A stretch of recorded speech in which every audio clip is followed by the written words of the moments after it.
Members are encouraged to leave some distance between themselves and others. If there is a division in the chamber while we are sitting, this committee will adjourn as soon as the division bells are rung and resume after a few minutes.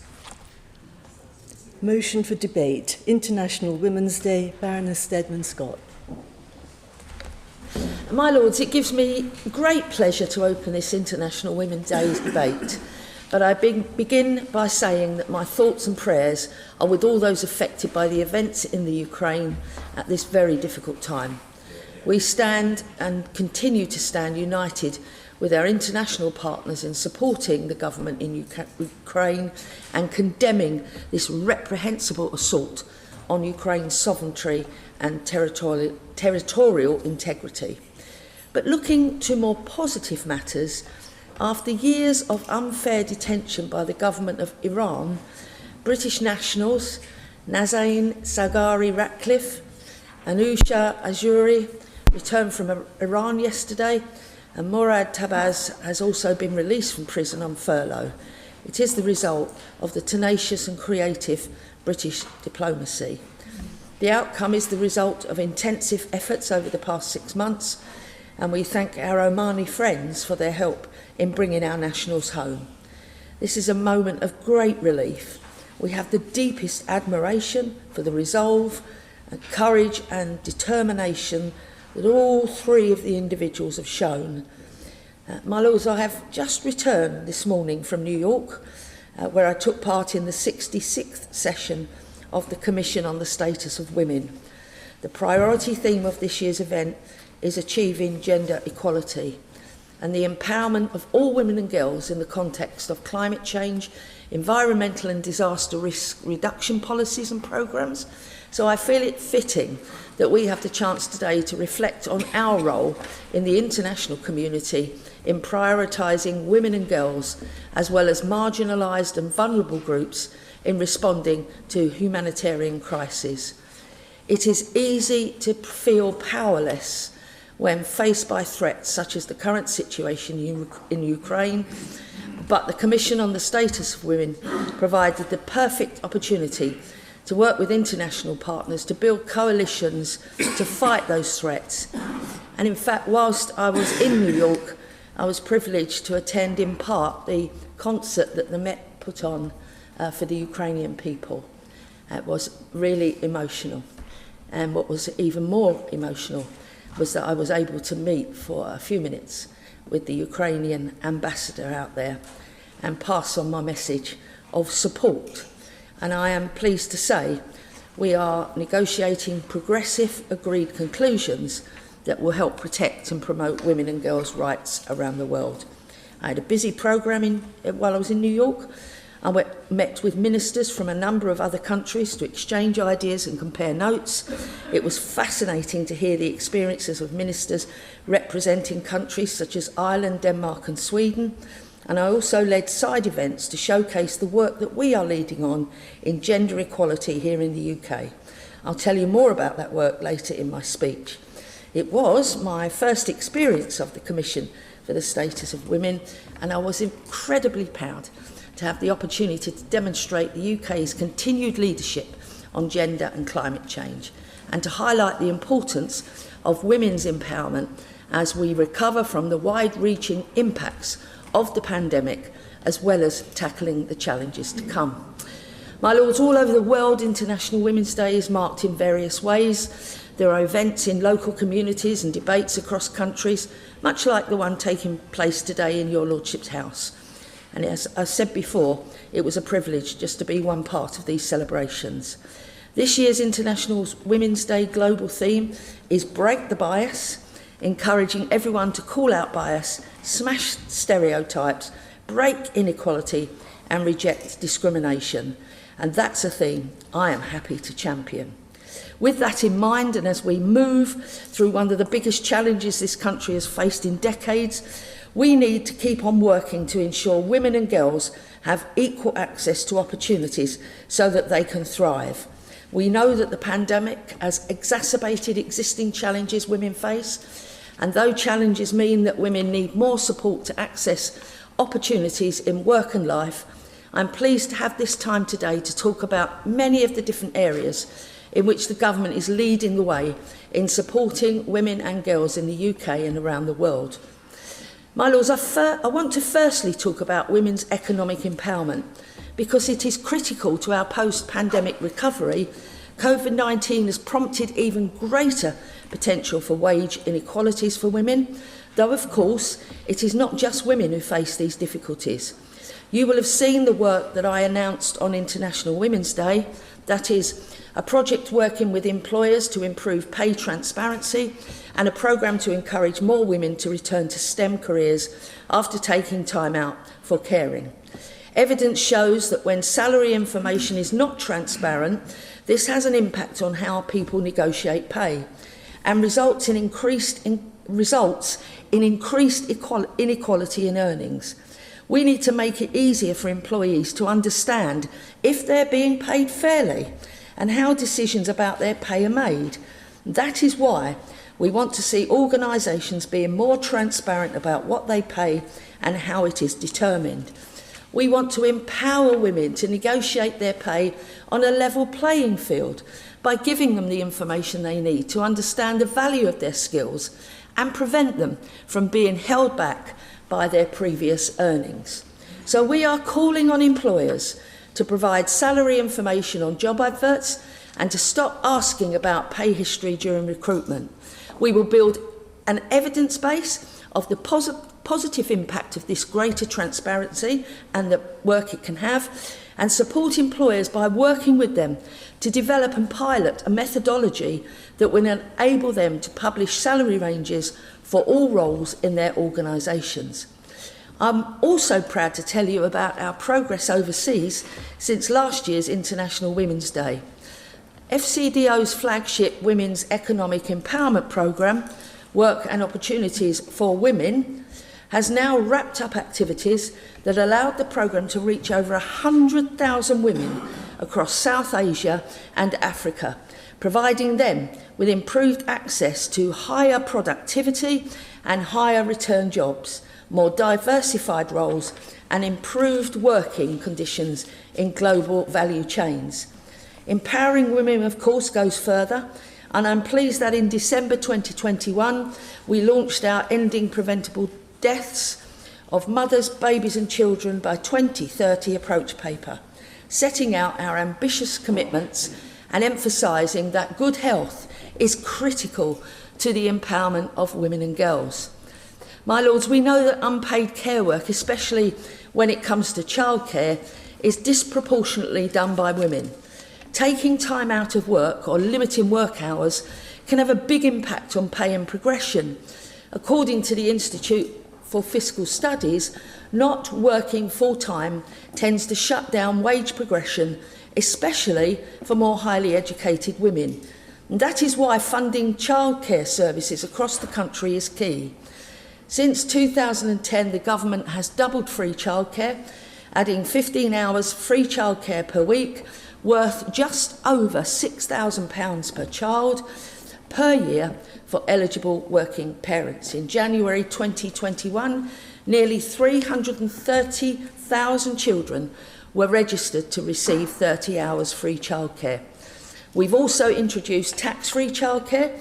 For every £8 parents pay into their childcare account, the government adds £2, up to a maximum of £2,000 of childcare support for each child up to age 11 and up to £4,000 per disabled child until they're 17. Furthermore, those working universal credit households can also claim up to 85% of their childcare costs, up from 70% under the legacy system. I'm pleased that the government pledged a new £1 billion fund to create more highly quality, affordable childcare, and we are delivering on this pledge with a £200 million a year holiday activities and food programme to provide enriching activities and a healthy meal for disadvantaged children in the Easter, summer and Christmas holidays. 2021 was also a year of UK leadership on girls' education. With the G7, we agreed new targets to get 40 million more girls in school and 20 million more girls reading by age 10 by 2026. In July, we co-hosted the Global Education Summit with Kenya, raising an unprecedented $4 billion, £2.9 million, for the Global Partnership for Education. At the summit, the UK pledged $430 million, our largest ever pledge. At the UK's successful hosting of COP26, Gender Day last year, we showed girls' education as essential for reporting to the climate crisis. And in 2022, education remains a top priority for our Prime Minister.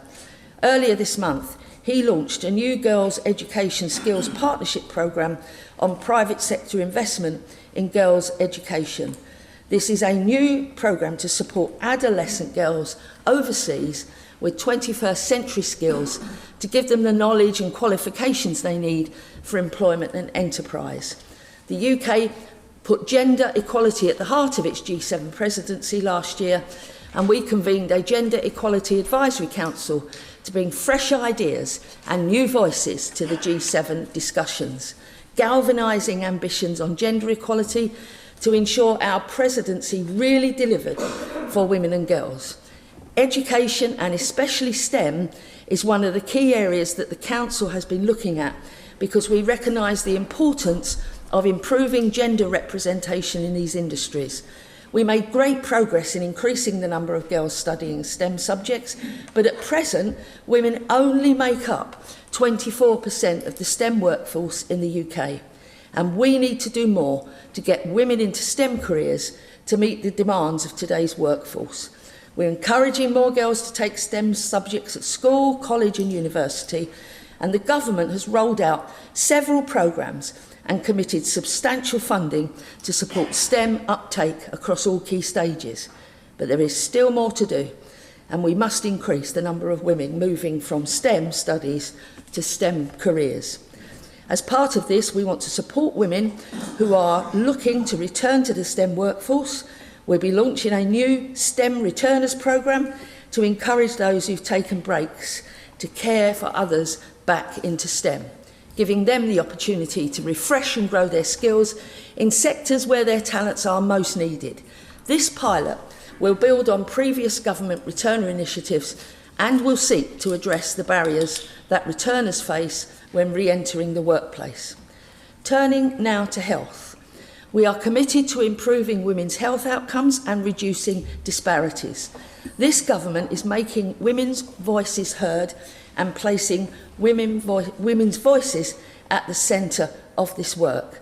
In December, we published our vision for the Women's Health Strategy for England, which is informed by analysis of the call for evidence. This publication sets out an ambitious and positive new agenda to improve the health and well-being of women across England and reduce disparities. We will publish the strategy this year. Alongside the vision, we published the results of the Call for Evidence survey, and we are grateful to the nearly 100,000 individuals across England who responded to the survey, and we will soon publish the analysis of the over 400 written submissions. My Lords, we all share concern about online safety, tackling online harms, especially when it comes to abuse, and tackling this is paramount.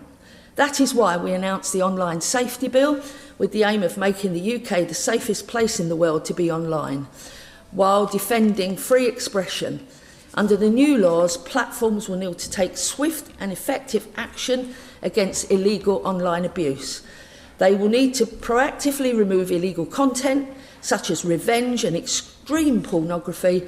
They can impose sanctions against offending users or change their processes and policies to better protect their users. The biggest social media companies will need to stop the vile, misogynistic abuse on their sites, and following consultation with Ofcom, priority categories of legal but harmful content for adults will be set out in secondary legislation. These are likely to include some forms of online abuse, including misogynistic abuse. My Lords, we also know that women and girls have been amongst the hardest hit by the indirect impacts of COVID-19 pandemic, both in the UK and globally, including a shocking rise in domestic violence. To respond to the urgent need to scale up violence against women and girls prevention, the UK began the What Works to Prevent Violence.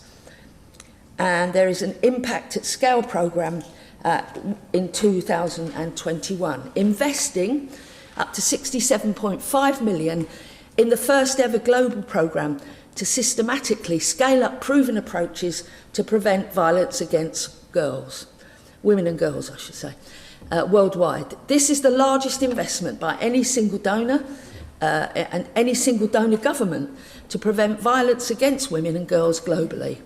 Tackling violence against women and girls is a government priority, and that is why in July we published a new Tackling Violence Against Women and Girls strategy to help better target perpetrators and support victims of these crimes. And as part of that strategy, the government also announced a new package of measures which will strengthen protection for those affected by harassment at work. As soon as parliamentary time allows, we will introduce a new duty on employers to prevent sexual harassment in the workplace, as well as an explicit protection against workplace harassment by third parties, for example, customers or clients. We are supporting the Equality and Human Rights Commission to develop a statutory code of practice on workplace harassment and are preparing our own practical guidance for employers on preventing sexual harassment in the workplace, which will be published in due course. The steps we are taking will not only raise awareness of the nature and prevalence of sexual harassment in the workplace, but also motivate employers to prioritise prevention and ultimately improve workplace practices and culture. Every woman should be able to live without fear of harassment or violence in the workplace as much as anywhere else. And these measures will help ensure that people feel safe and supported to thrive.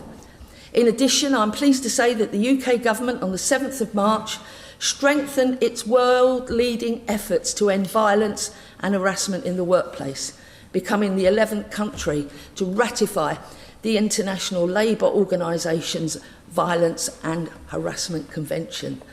This is the first international treaty to recognise the right of everyone to a world of work free from violence and harassment, including gender-based violence and harassment.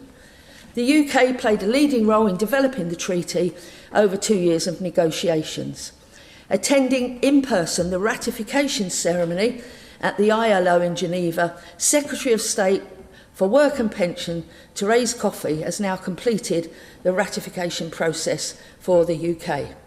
But it is not just within our own borders that we have a responsibility.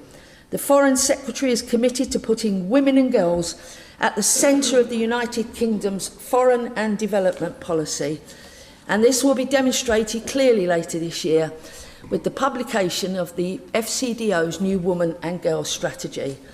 The Foreign Secretary has made sexual violence in conflict one of her top priorities. And in November, the Foreign Secretary announced a new package of funding, over 22 million, to end child marriage, support survivors and fund women's rights organisations on the front line of tackling violence against women and girls around the world. She also made a commitment to explore all options for global action, including her intention to work towards a new convention on sexual violence in conflict.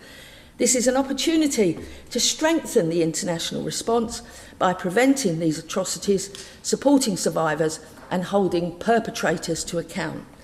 The UK is a global leader on action to tackle sexual violence in conflict.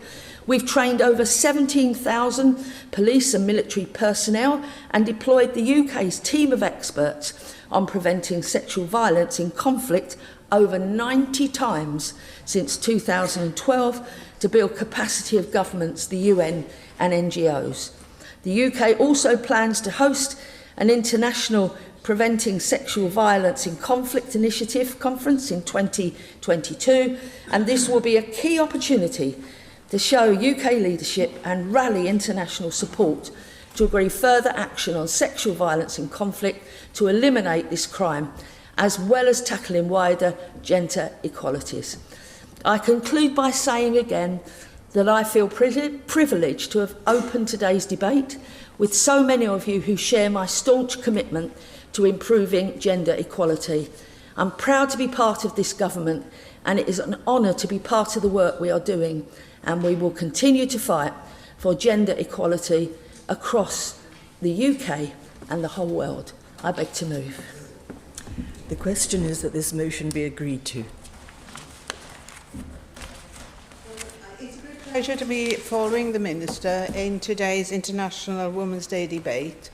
And I think I could congratulate her too on looking so cheerful after flying overnight and being here with us this morning. But I know she's attended a great conference. I've been there myself, and it's really inspiring to be there. But I thank you for at least turning up today after a stressful time. Thank you.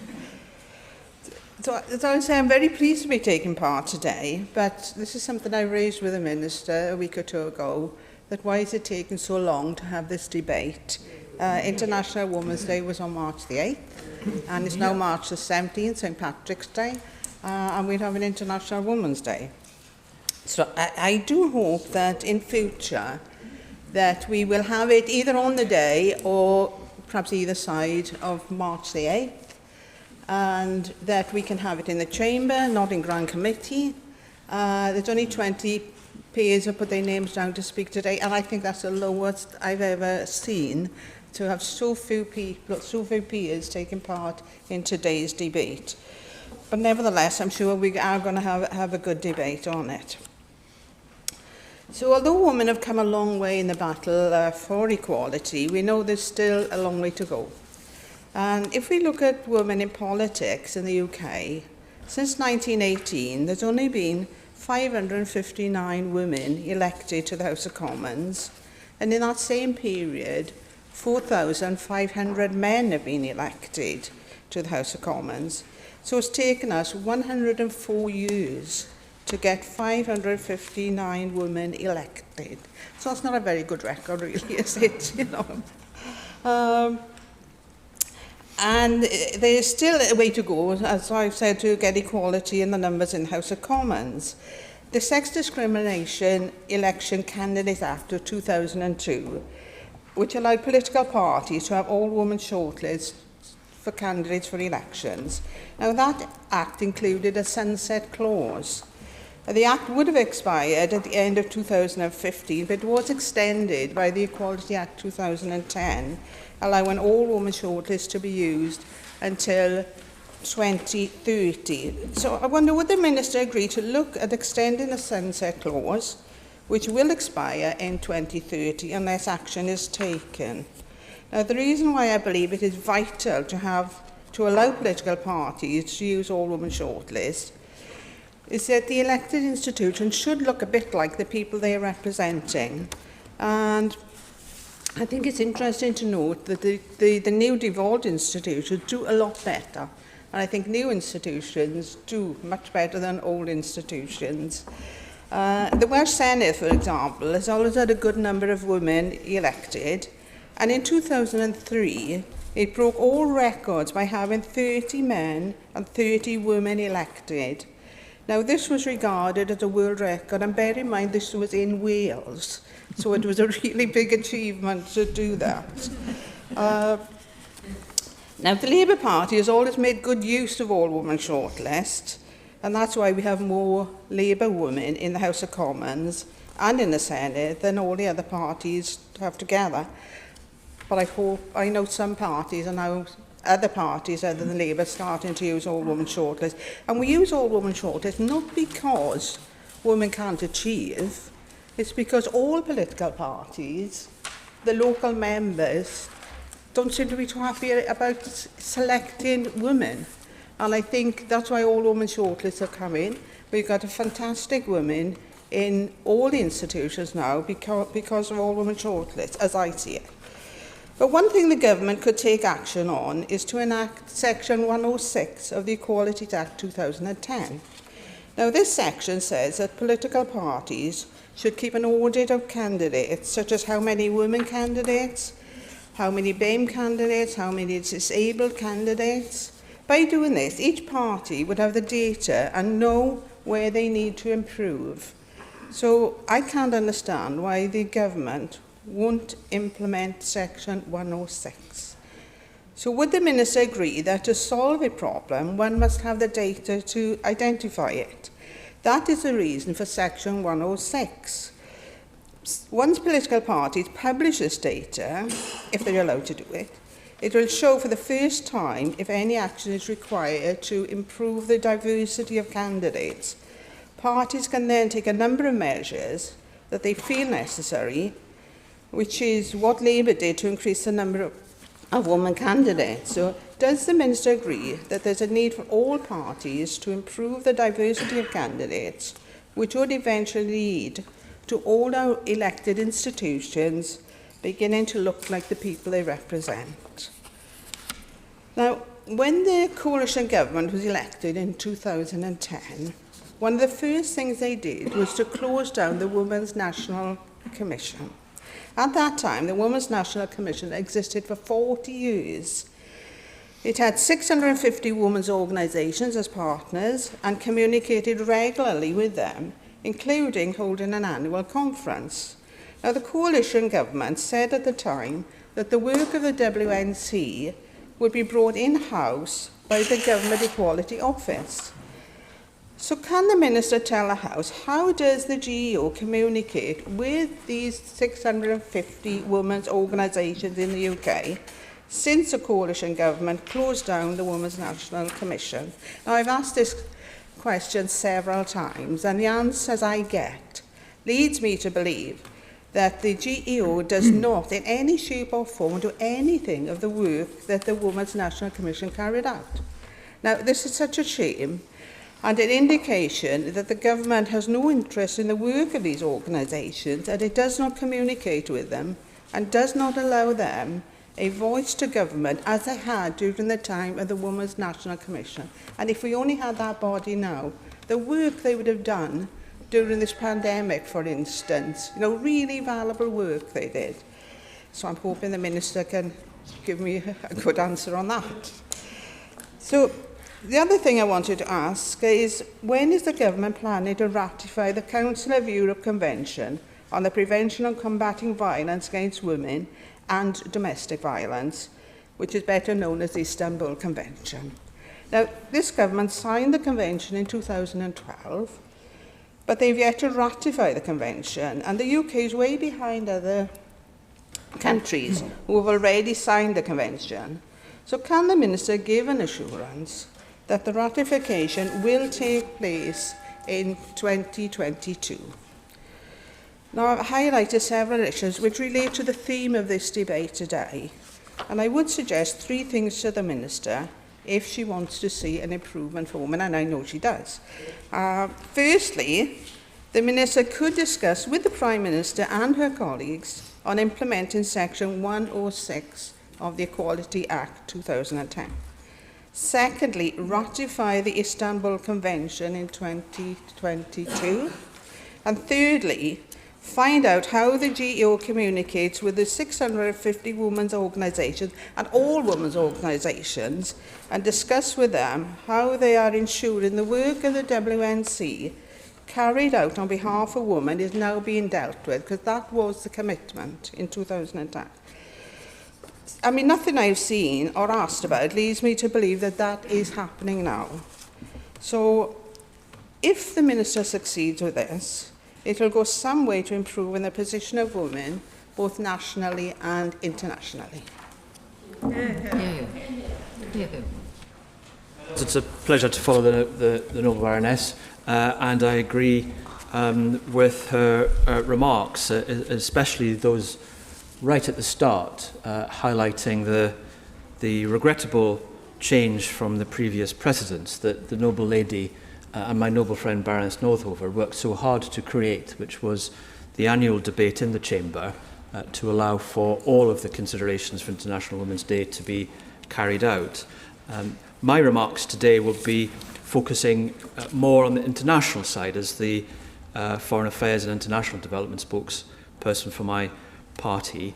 And in doing so, I also declare an interest for overseas travel, which I will refer to later on. And I also commend the Minister for her stamina for her overnight journey. The Minister is respected in the House, but I hope she will forgive me that I will be coming a little bit later on my remarks to highlight some of the areas where I believe that the rhetoric in her speech is not met with the reality of development policy in particular. Before I progress and depart from where the Minister, I agree very much with the Minister on the news of Nanazine Radcliffe and the others on their return. Noble colleagues, including, and from my own party, particularly my noble friend Baroness Northover, who has been such a consistent and doughty campaigner to make sure that the case for those dual nationals who had been held in such circumstances were constantly on our agenda, and I commend her and pay tribute to her work. The Minister knows that she will be leaving committee to cover the statement, and it is absolutely appropriate that she does so, meaning no discourtesy to the committee. My Lords, I do wish to refer to on the international side in particular. But I will also refer to what Baroness Gale had indicated here within Parliament. I was recently in both Baghdad and in Beirut 2 weeks ago, and supporting the induction of new MPs in Iraq, which is the highest proportion of directly elected female MPs, which is in their 5th term of Parliament after democracy has been restored. Many of those who've been from the protests movement, who have been driven by disgust of corruption in government to be active in Parliament, and their impact, I think, will be meaningful. And equally within Beirut, supporting a project of mentoring and supporting women to be candidates in elections, to overcome, as the Minister said, bias and implied bias. But it's the whole range. It's from actual violence through to political violence, media violence, implied bias and absolute bias. Many women have to overcome enormous barriers that I, as a political candidate, have never had to face, and therefore they are an inspiration. And when it comes to municipal elections and parliamentary elections, then the impact that they will be able to make to transform that system, and in many respects tackle a confessional system which is based in many countries around the world. And any confessional system, almost by definition, have been retaining the patriarchy of structures within society and faith and politics, which has meant that the barriers are hard to overcome.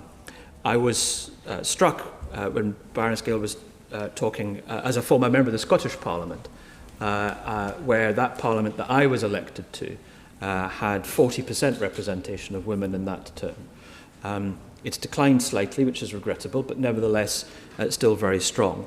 I thought I would check the figures, and I commend the Labour Party. Has a majority of its MPs in the House of Commons are women, 94 men, 104 women. The Conservatives, 273 men, 87 women. The SNP, 29 men, 16 women.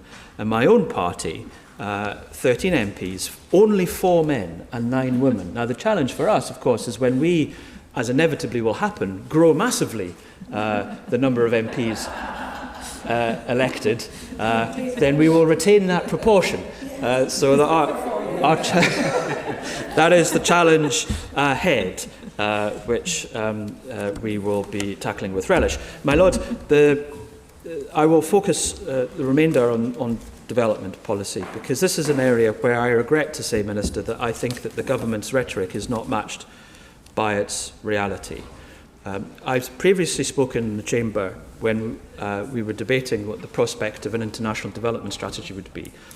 And I referenced the discussions that I've had with my colleagues in our sister party in Canada, which has developed the first feminist international assistance policy. It has strands within it directing future policy of government, but through the gender approach, under the titles of human dignity, quality healthcare, nutrition and education, growth that works for everyone, environment and climate action, climate finance to reduce barriers for women, particularly in the service sector and finance, for investments, for inclusive governments, and for peace and security, all directed through a gender lens and all forming a very strong international strategy. I am on the record in my party saying that the government has an opportunity when it publishes its development strategy, likely to be just in a number of weeks, for that to be a UK gender-focused international development strategy, and I hope it is. If I understood the Minister correctly, that there would be a separate women's strategy for development after, I think that is a missed opportunity. The opportunity that presents itself is to ensure that the entire strategy is a feminist and gender strategy. And perhaps it speaks to a deeper truth. The Minister said that women are, I quote, at the centre of FCDO. But the government couldn't even bring itself to publish a gender impact assessment, which it internally had carried out, which had predicted that programmes supporting women and girls would be disproportionately affected across all ranges of development policy, all of the areas where the Minister had highlighted. The government officials knew themselves that the spending cuts, the unlawful reduction from 0.7% to 0.5% would disproportionately affect women and girls. And we've seen it most clearly as a result of the pandemic, which has seen women and girls struggle far more and be disproportionately affected by the global response. And as far as the development policy when it comes to physical violence, well, Minister, according to the UN assessments, which I regularly review, for Sustainable Development Goal 5 for equality for women, highlights that there are 736 million women who still suffer physical violence, which has been relatively unchanged over the last decade. But as we learnt through a leak, the government's own gender impact assessment for its own cuts had highlighted that there would be a 70 to 80% cut in programmes for violence against women internationally.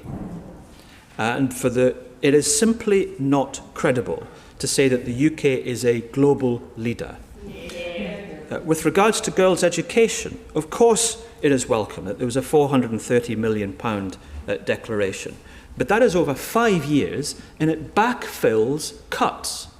And therefore, we know that there will be 700,000 fewer girls receiving education. That would have been the case if development cuts had not been put in place. And the Minister refers to the Foreign Secretary referring to restoring cuts for women and girls programmes before the decision to cut overall. That was 4 months ago, and we're still yet to see any programmes about any of the cuts. And because the 0.5% is capped, we know that any restoration of those will displace other programmes. And when we know that one of the secondary impacts of the Ukrainian crisis has been the increase in food, and there's no lift of the 0.7% cap, then any support for Ukraine, which is fully justified, will be squeezing out other programmes. And that is £220 million for Ukraine, which is welcome, but that means £220 million less for other programmes, especially that we know for women who are disproportionately affected by conflict areas. And let me close by giving just 2 examples of where they may be.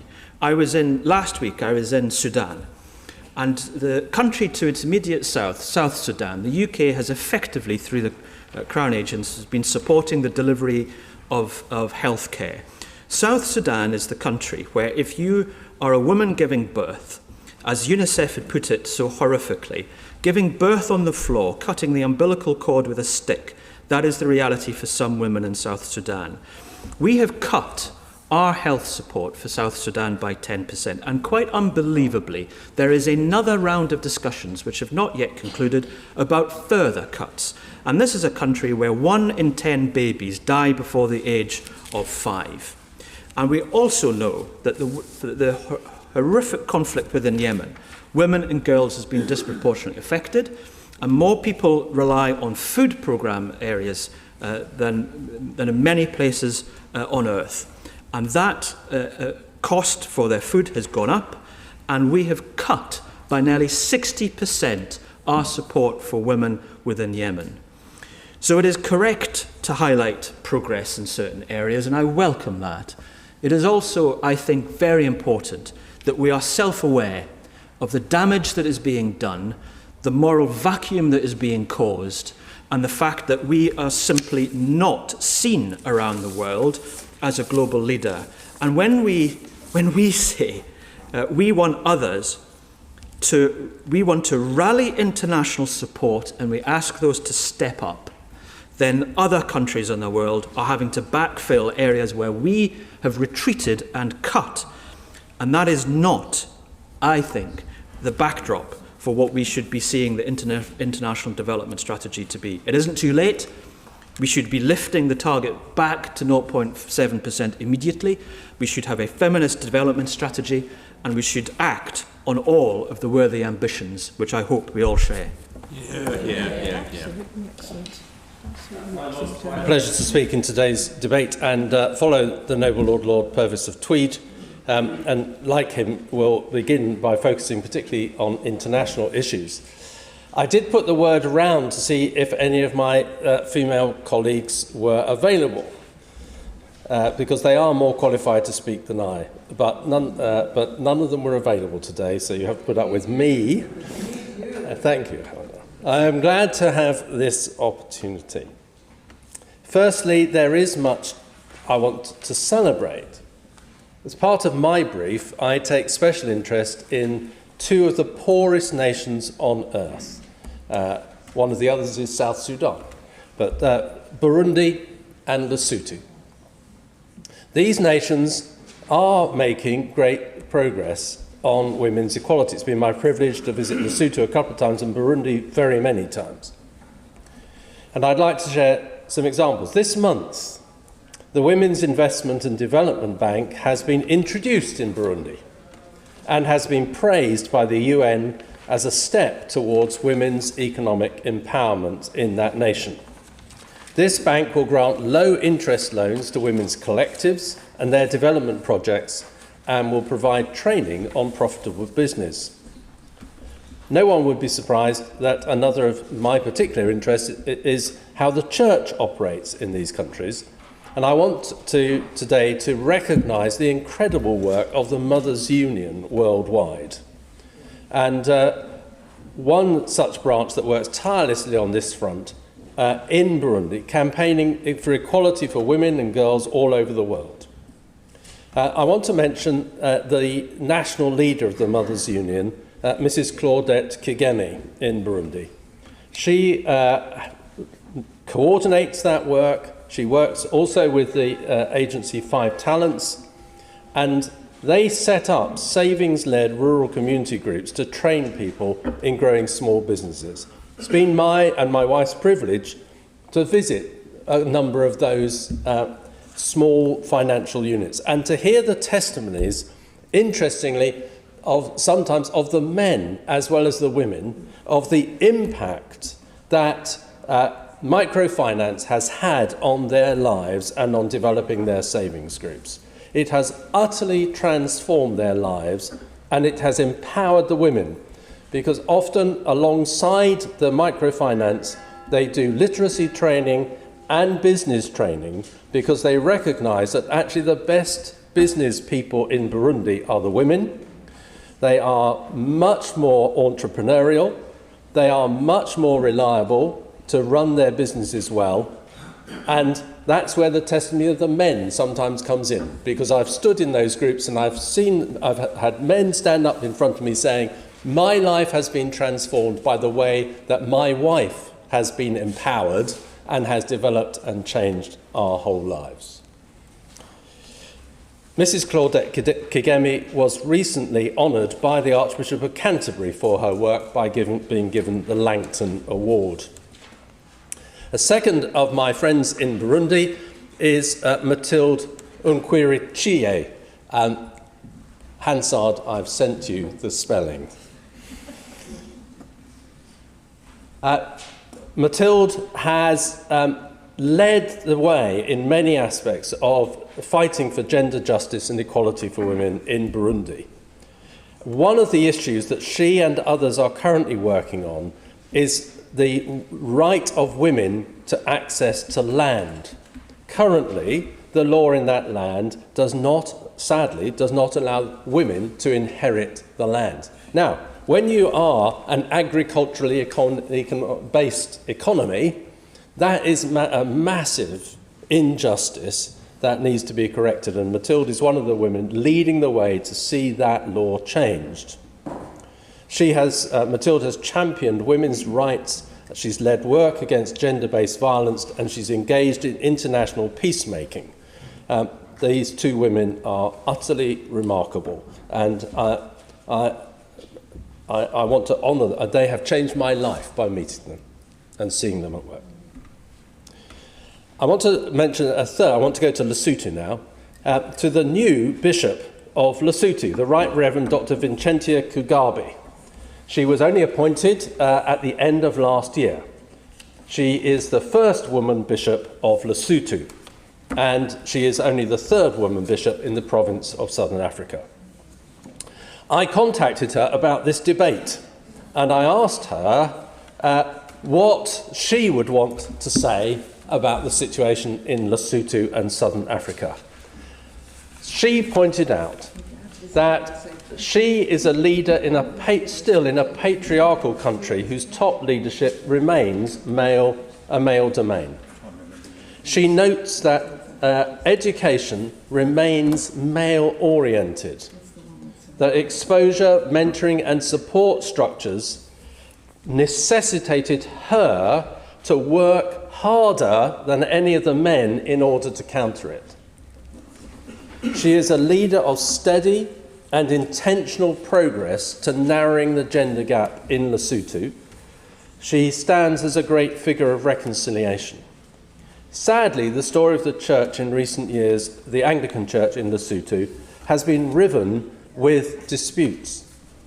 And one of the reasons that she was appointed as the bishop from outside Lesotho, she was within South Africa, she was placed in there because it was recognised that actually a woman leader at this point was the most likely person who would bring reconciliation in conflict.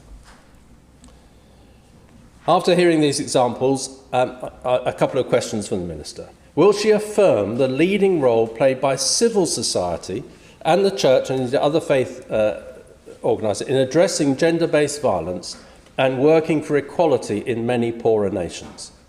And will she confirm the commitment of Her Majesty's Government in using overseas aid and development spending to assist this work?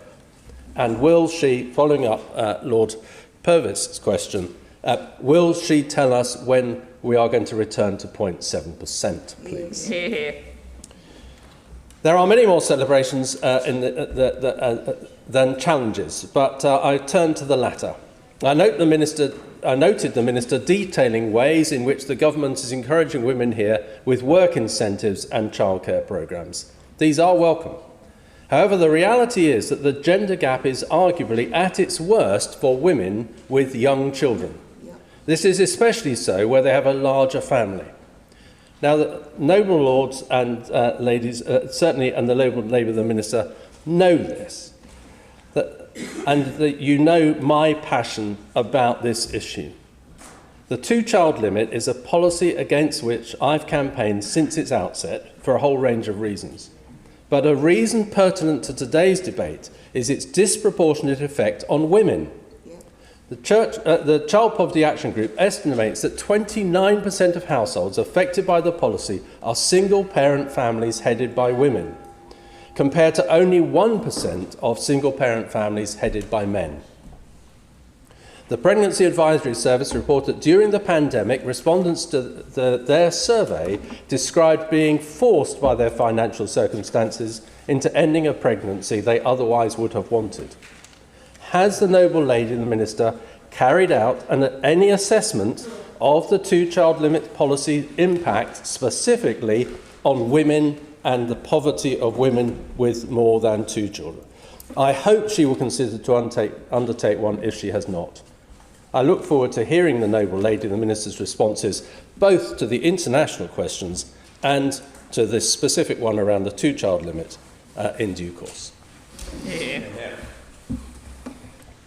My Lords, it is a pleasure to follow the Right Reverend Prelate, and can I say how wonderful it is that so many men are speaking in this debate today. I think we have nearly as many men speaking as women, and thank you to all the men who are here to support us. My Lords, I thank my noble friend the Minister for finding time, having come back overnight as we've heard, for this important debate today to mark International Women's Day, and for her introduction.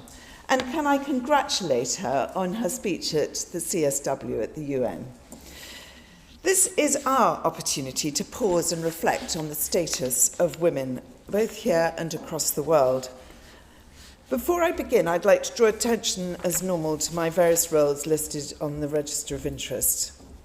My Lords, this debate is usually a time to celebrate progress and achievements, but this year I feel that we are in a difficult place.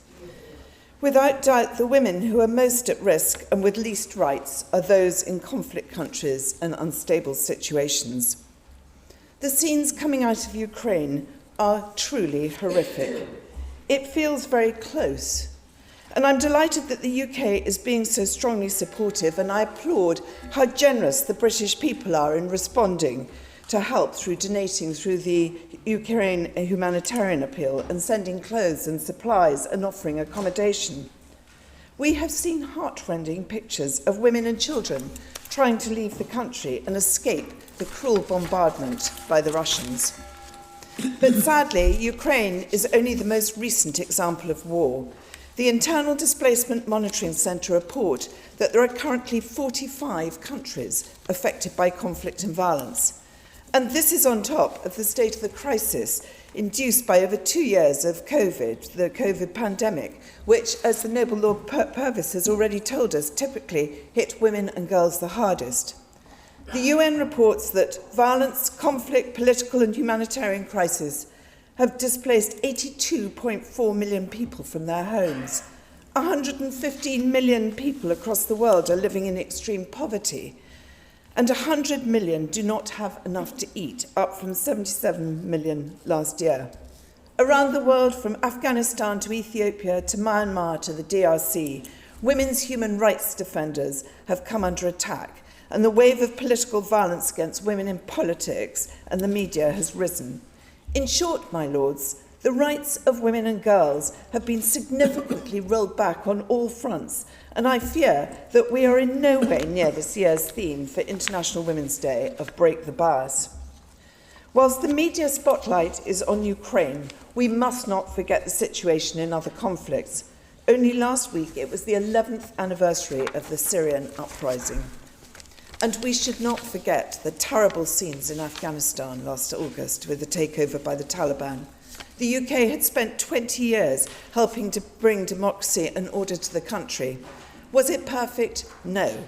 But it was a great deal better off than it had been in 2001, when it was described as the country that was worst in the world to be a woman, with no women being seen in public. With encouragement and support, so many brave women came forward to take their part in society. There were women MPs, women judges, women ministers, diplomats in the army, police, teachers, lawyers, in all professions.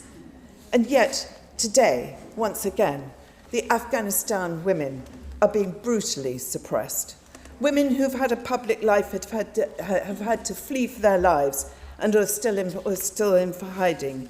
Many are stuck in third countries, and once again they have been airbrushed out of public life.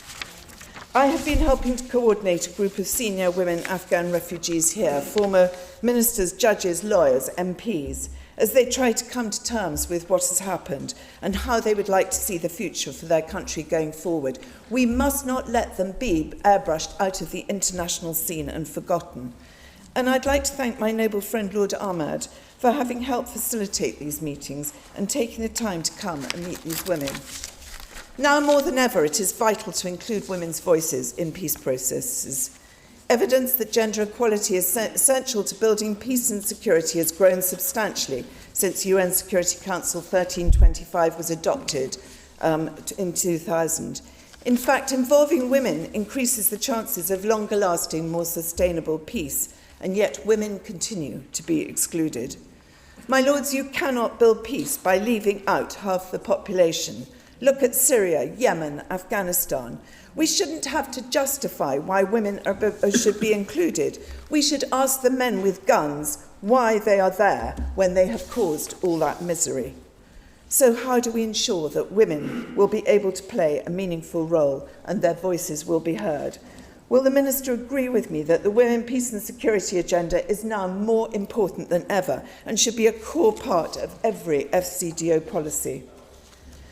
I very much welcome the Foreign Secretary's commitment to increasing the spending on women and girls back to previous levels and look forward to hearing the new strategy. And I also welcome her renewed energy to the vital preventing sexual violence in conflict agenda. I'm delighted that we're going to be having another conference in the autumn.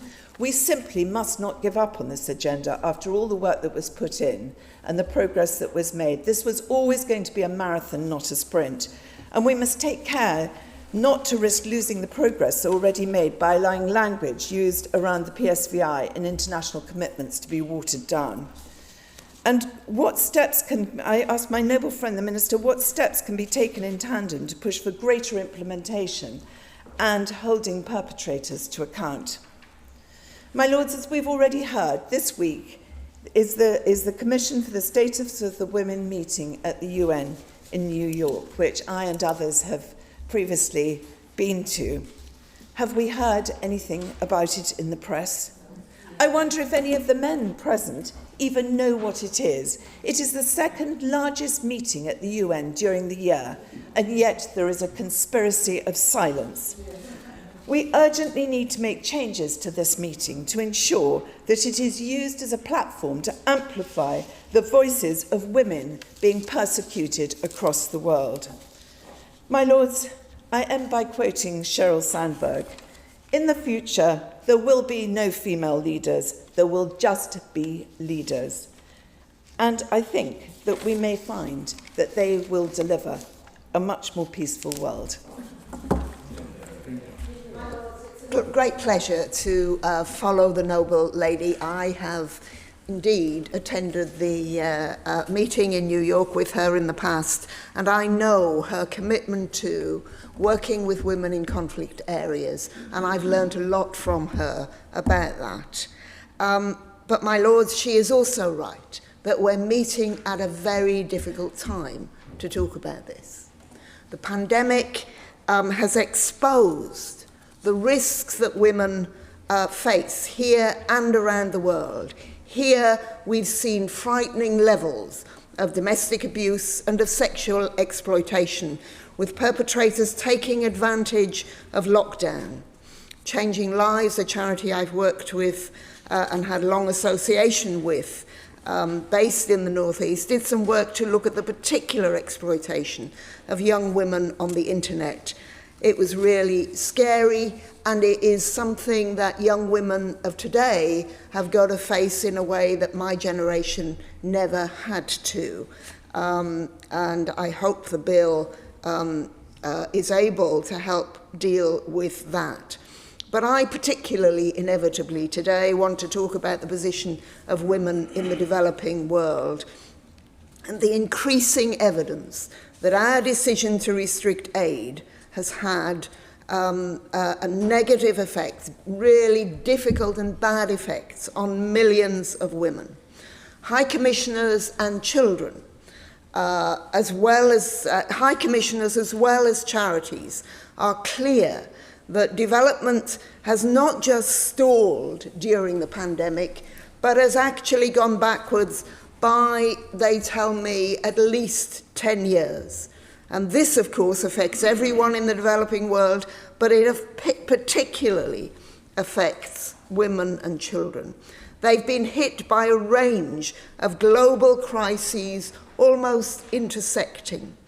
They're at the forefront of the climate emergency, experiencing extreme weather events such as drought and floods more frequently, and the effect that that has on their ability to find water for their families, their ability to grow food for their families and their villages, and so on.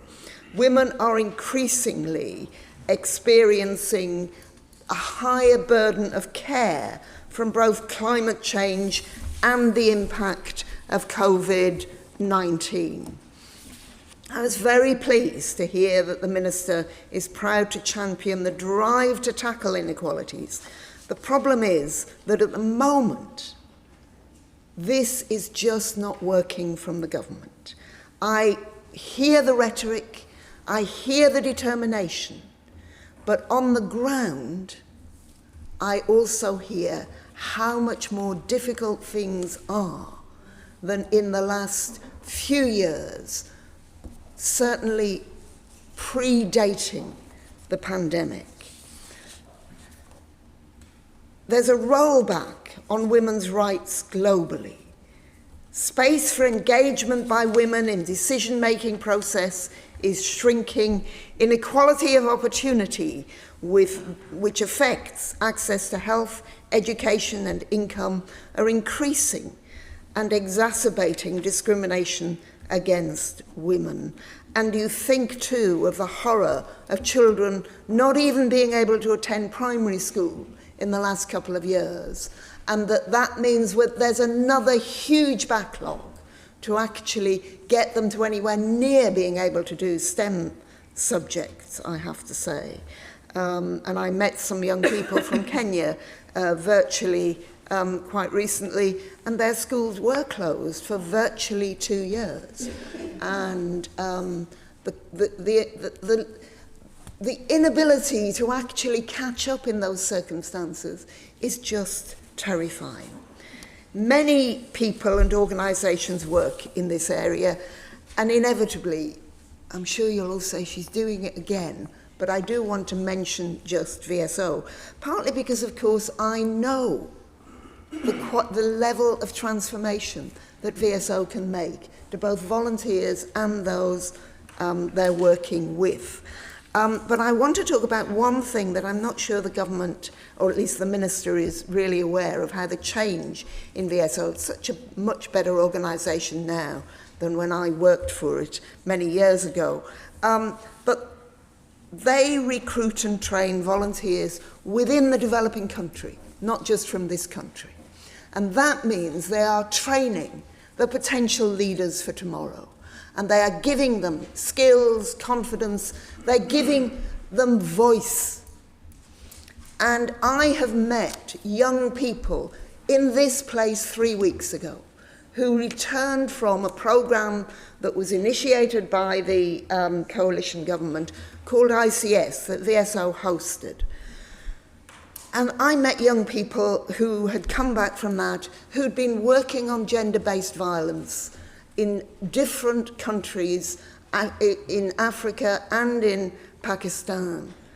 And they are remarkable, absolutely remarkable about what they learned, but also about how that has changed, how they see things in this country and what they're prepared to do and how they are working. Now that programme finished, and I know the government is now trying to find ways of getting it re-going, even though, of course, all the people who are employed here and around the world lost their jobs, and so you've got to start again to build the infrastructure. But I really would say to the Minister, she would be inspired if she met some of these young people, and, you know, that can be organised very easily. I've met some of the young people who were part of the African teams, because every team from this country is matched by a team of local volunteers. And they too, very clearly, had developed leadership skills and their own confidence and their resilience and their determination to work on issues that would improve their communities. And, you know, that's what we need internationally. And actually, our aid cuts are undermining that. Now, yes, VSO has been given money for the next 3 years. I have to say it's a lot less than when I was last on their board. They were given for a year, but, you know, they will continue to work and do what they can, even though it is in far fewer countries than they used to work in. And I'm sure that they're talking to the government about reinstituting the ICS programme. But there is so much we know that does work. And yet, we thought in this country that cutting aid was going to be beneficial to us. It's not beneficial to us because we lose that quality of leadership, of determination, of knowledge of how things work in the world. But it's certainly not beneficial to the countries that we've been working with. And so I too say to the Minister, it is absolutely critical to at least restore to 0.7. This is not just about the reputation of the country. This is about the opportunity of people around the world, but also opportunities for people in this country to grow, to understand what's going on in the world, and to contribute to it. But it is particularly pertinent for women, because most of our aid was going on women and on children and young people, and they're the ones who are suffering most coming out of COVID. They're the ones who are suffering most from climate change. We really do have the responsibility to be better. Yeah. My Lords, the International Women's Day debate gives us an opportunity to highlight the empowerment and success of women around the world, as well as inequalities, discrimination, violence, and oppression faced by women in various parts of the world. Violence against women remains a major issue in the development and advancement of women. The violation of women's rights during conflicts has remained an issue in the 20th century, and if not corrected, it will surely affect women not only in the 21st century, but also in the next millennium. As per reports of the various NGOs and human rights agencies, hundreds of thousands of women have been the target of sexual crimes at the hands of armed forces in Rwanda, Bosnia, Myanmar, Kashmir, and elsewhere. These NGOs have documented incidents of gang rape of young girls and grandmothers alike. Sexual abuse, sometimes in the presence of male family members, is used as a weapon of war. Rape by armed forces is indeed a gross violation of international human rights and humanitarian law, and has to be condemned. The report of the UN Special Rapporteur on Violence Against Women noted that rape is the destructive combination of power, anger, and sex which incites sexual violence against women. The victim of rape suffers a disorder, anxiety, and the rape trauma syndrome, which causes them to constantly relive their rape through a series of flashbacks, dreams, nightmares, and body memories. My Lords, today I'm focusing my comments to misery and suffering of women of Kashmir. As the Amnesty International, the Human Rights Watch, the United Nations Commission for Human Rights, and many other credible organizations have time and time again reported that the Indian Army is involved in illegal detentions, torture, extrajudicial killing, and rape in Indian-administered Kashmir over the years. All of this is happening with a complete impunity under the Indian Armored Special Power Act. According to recent reports of the Genocide Watch, Kashmir is at the verge of genocide. Yet the world powers, including Britain, choose to ignore these warnings. More than 100,000 people, according to reports, more than 100,000 people have been killed so far in Kashmir, whilst thousands of men and women are locked up in prisons across India. Thousands of women are known as half-widows whose husbands are missing. The discovery of more than 3,000 mass graves adds to their agony. not knowing if their missing husbands or family members are among those buried in these mass graves. Constant curfews, crackdowns, house-to-house searches, arrests, torture, and communication shutdowns have become part of the daily life for women in Kashmir. There are many well-documented and widely reported rape cases at the hands of the Indian security forces. According to the various reports, in 1991, as many as 100 women and girls were gang raped by Indian troops at Kunan Pushpura in district Kupwara in Kashmir. 2 women, Asia and Nilofar, were abducted, raped, and subsequently killed by men in uniform in Shopian in May 2009. A 9-year-old Asif Bano was abducted and gang raped by Indian police personnel and fanatics affiliated with Hindu extremist groups in Kathua area of Jammu region in January 2018, and the list goes on. My Lords, last week I received a letter from the Chief Executive of the Luton Borough Council. The letter reads as following. At the Council meeting held on the 25th of January 2022, the following motion was put forward, and I quote, Luton Council raises awareness of the plight of the women of Kunan Pushpura village in Kupwara district in Kashmir. These women and girls have been fighting for justice after being gang raped in 1991. Human rights organizations determined that at least 100 women were gang raped by the Indian Army in a horrific event. These women have never received any support from the government of India and still wait for justice. The psychological effect of this have tarnished their lives.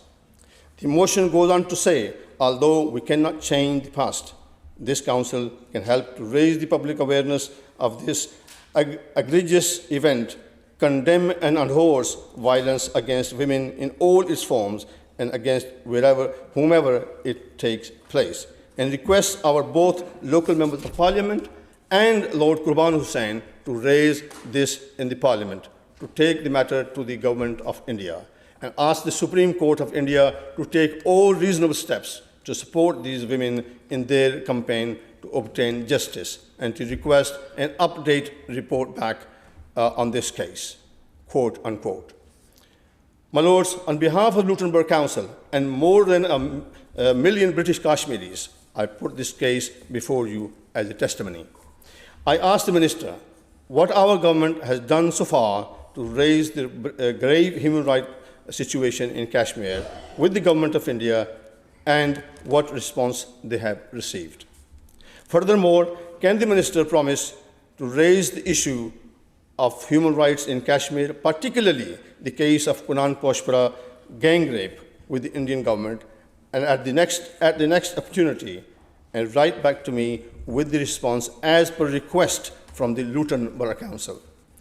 And finally, in presence of these serious reports of human rights abuses in Kashmir produced by Genocide Watch and other credible NGOs, can the Honourable Lord or the Honourable Baroness, the Minister, say why India is not included on the FCDO's annual report of human rights priority countries, and can she assure the House that it will be included in future reports?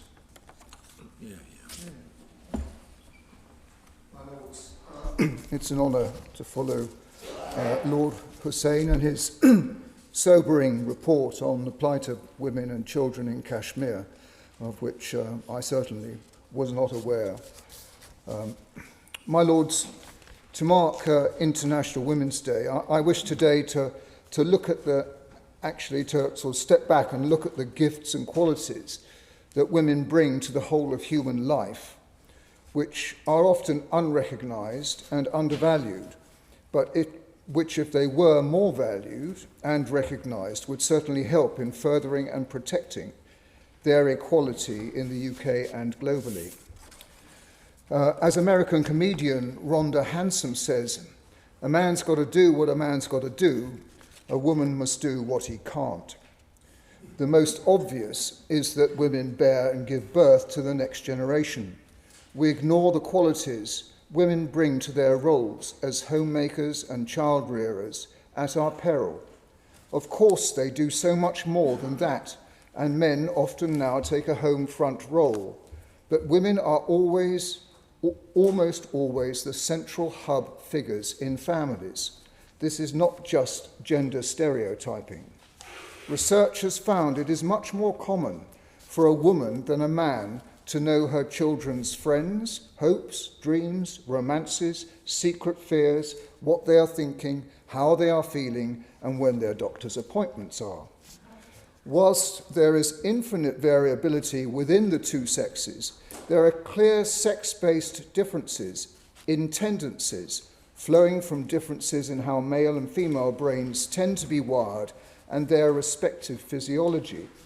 Hence the government bringing forward a women's health strategy and, I hope, a men's strategy following the report from the APPG for Men and Boys, for which I am a vice chair. Differences are wired into us at the deepest level, for instance, in terms of hearing. Women's discomfort level is half that of men. Smell. Women are relatively sensitive and men are relatively insensitive. Touch. The most sensitive man is less sensitive to touch than the least sensitive woman. And people orientation. By age, three baby girls exhibit twice as much eye contact as baby boys. That's by age 3. Flowing from all this, the leadership literature is clear as to the many strengths of what has been broadly termed a female leadership style. Caveating again that I am referring throughout to tendencies, these include pro-social behaviour, women's more marked relationship orientation, stronger social competence, and the panorama view they bring to decisions. They more readily accept ambiguity, are more inherently flexible, and honour intuition as well as pure rationality, something I've always wondered at extraordinarily, seeing that female intuition and how correct it is. Women more commonly try to take everything and everyone into consideration, and their strong social competence allows them to collect information from all sides and consider all perspectives of a situation. It can also give them titanic powers of persuasion, which I say ruefully from experience.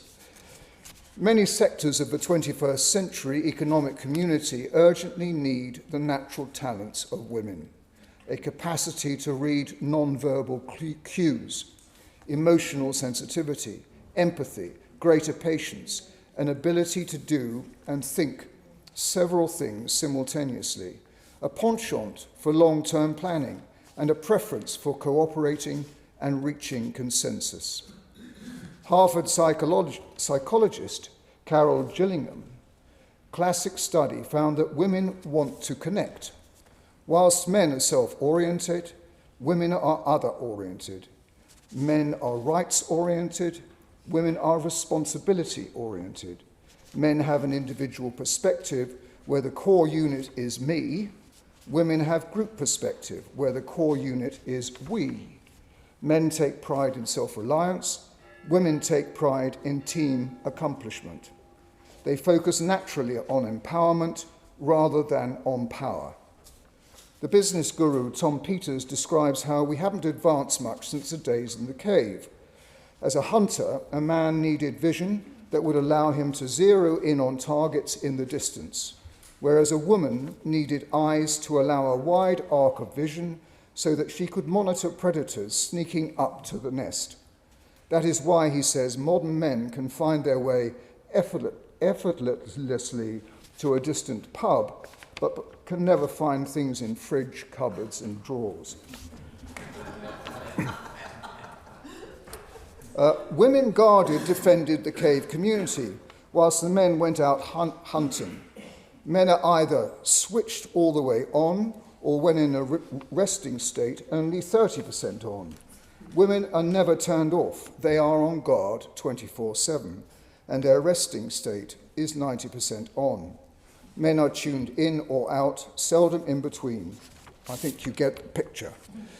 This is why on International Women's Day we have to and should celebrate women, and we cannot avoid defining who women are or allow them to be stealthily redefined.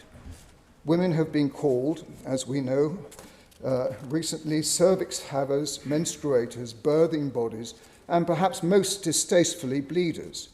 Reducing women to their bodily functions is dehumanizing and disgusting. Returning to the definition of women, the dictionary is very clear. A woman is an adult human female. The Equality Act 2010 is also clear. Section 212 states that a woman means a female of any age. This word needs to be politically detoxified so politicians no longer quake when asked to define it. The most high-profile recent examples of this happen to have come from Labour Party's ranks, but politicians across the spectrum are terrified of getting on the wrong side of what is actually just the latest incarnation of misogynist orthodoxy. There is nothing new under the sun.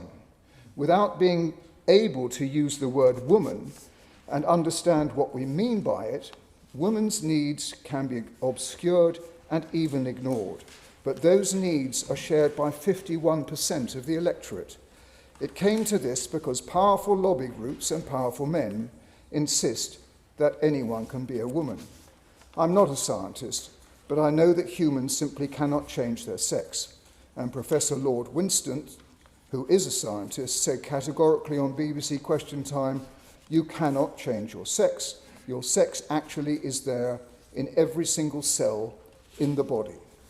We can change our bodies with hormones and in some cases surgery to more closely resemble the opposite sex, but we shouldn't minimize or soft pedal how difficult this is in practice and how arduous and costly will be the need for ongoing medical intervention.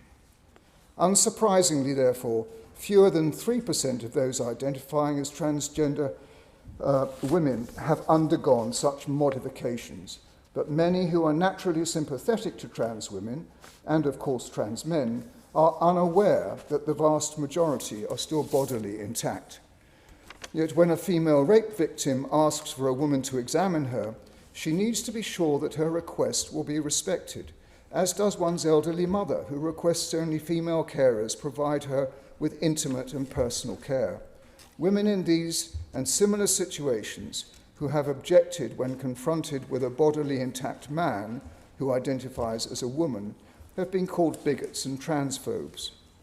Women's prisons can and do contain male-bodied rapists, and newspapers talk about her erect penis when describing sexual assault. Female prisoners can be punished for misgendering the natal intact males in their prison. In sport, women and girls are being beaten and sometimes even injured by bigger, faster, and stronger males in their own sports, women's sports.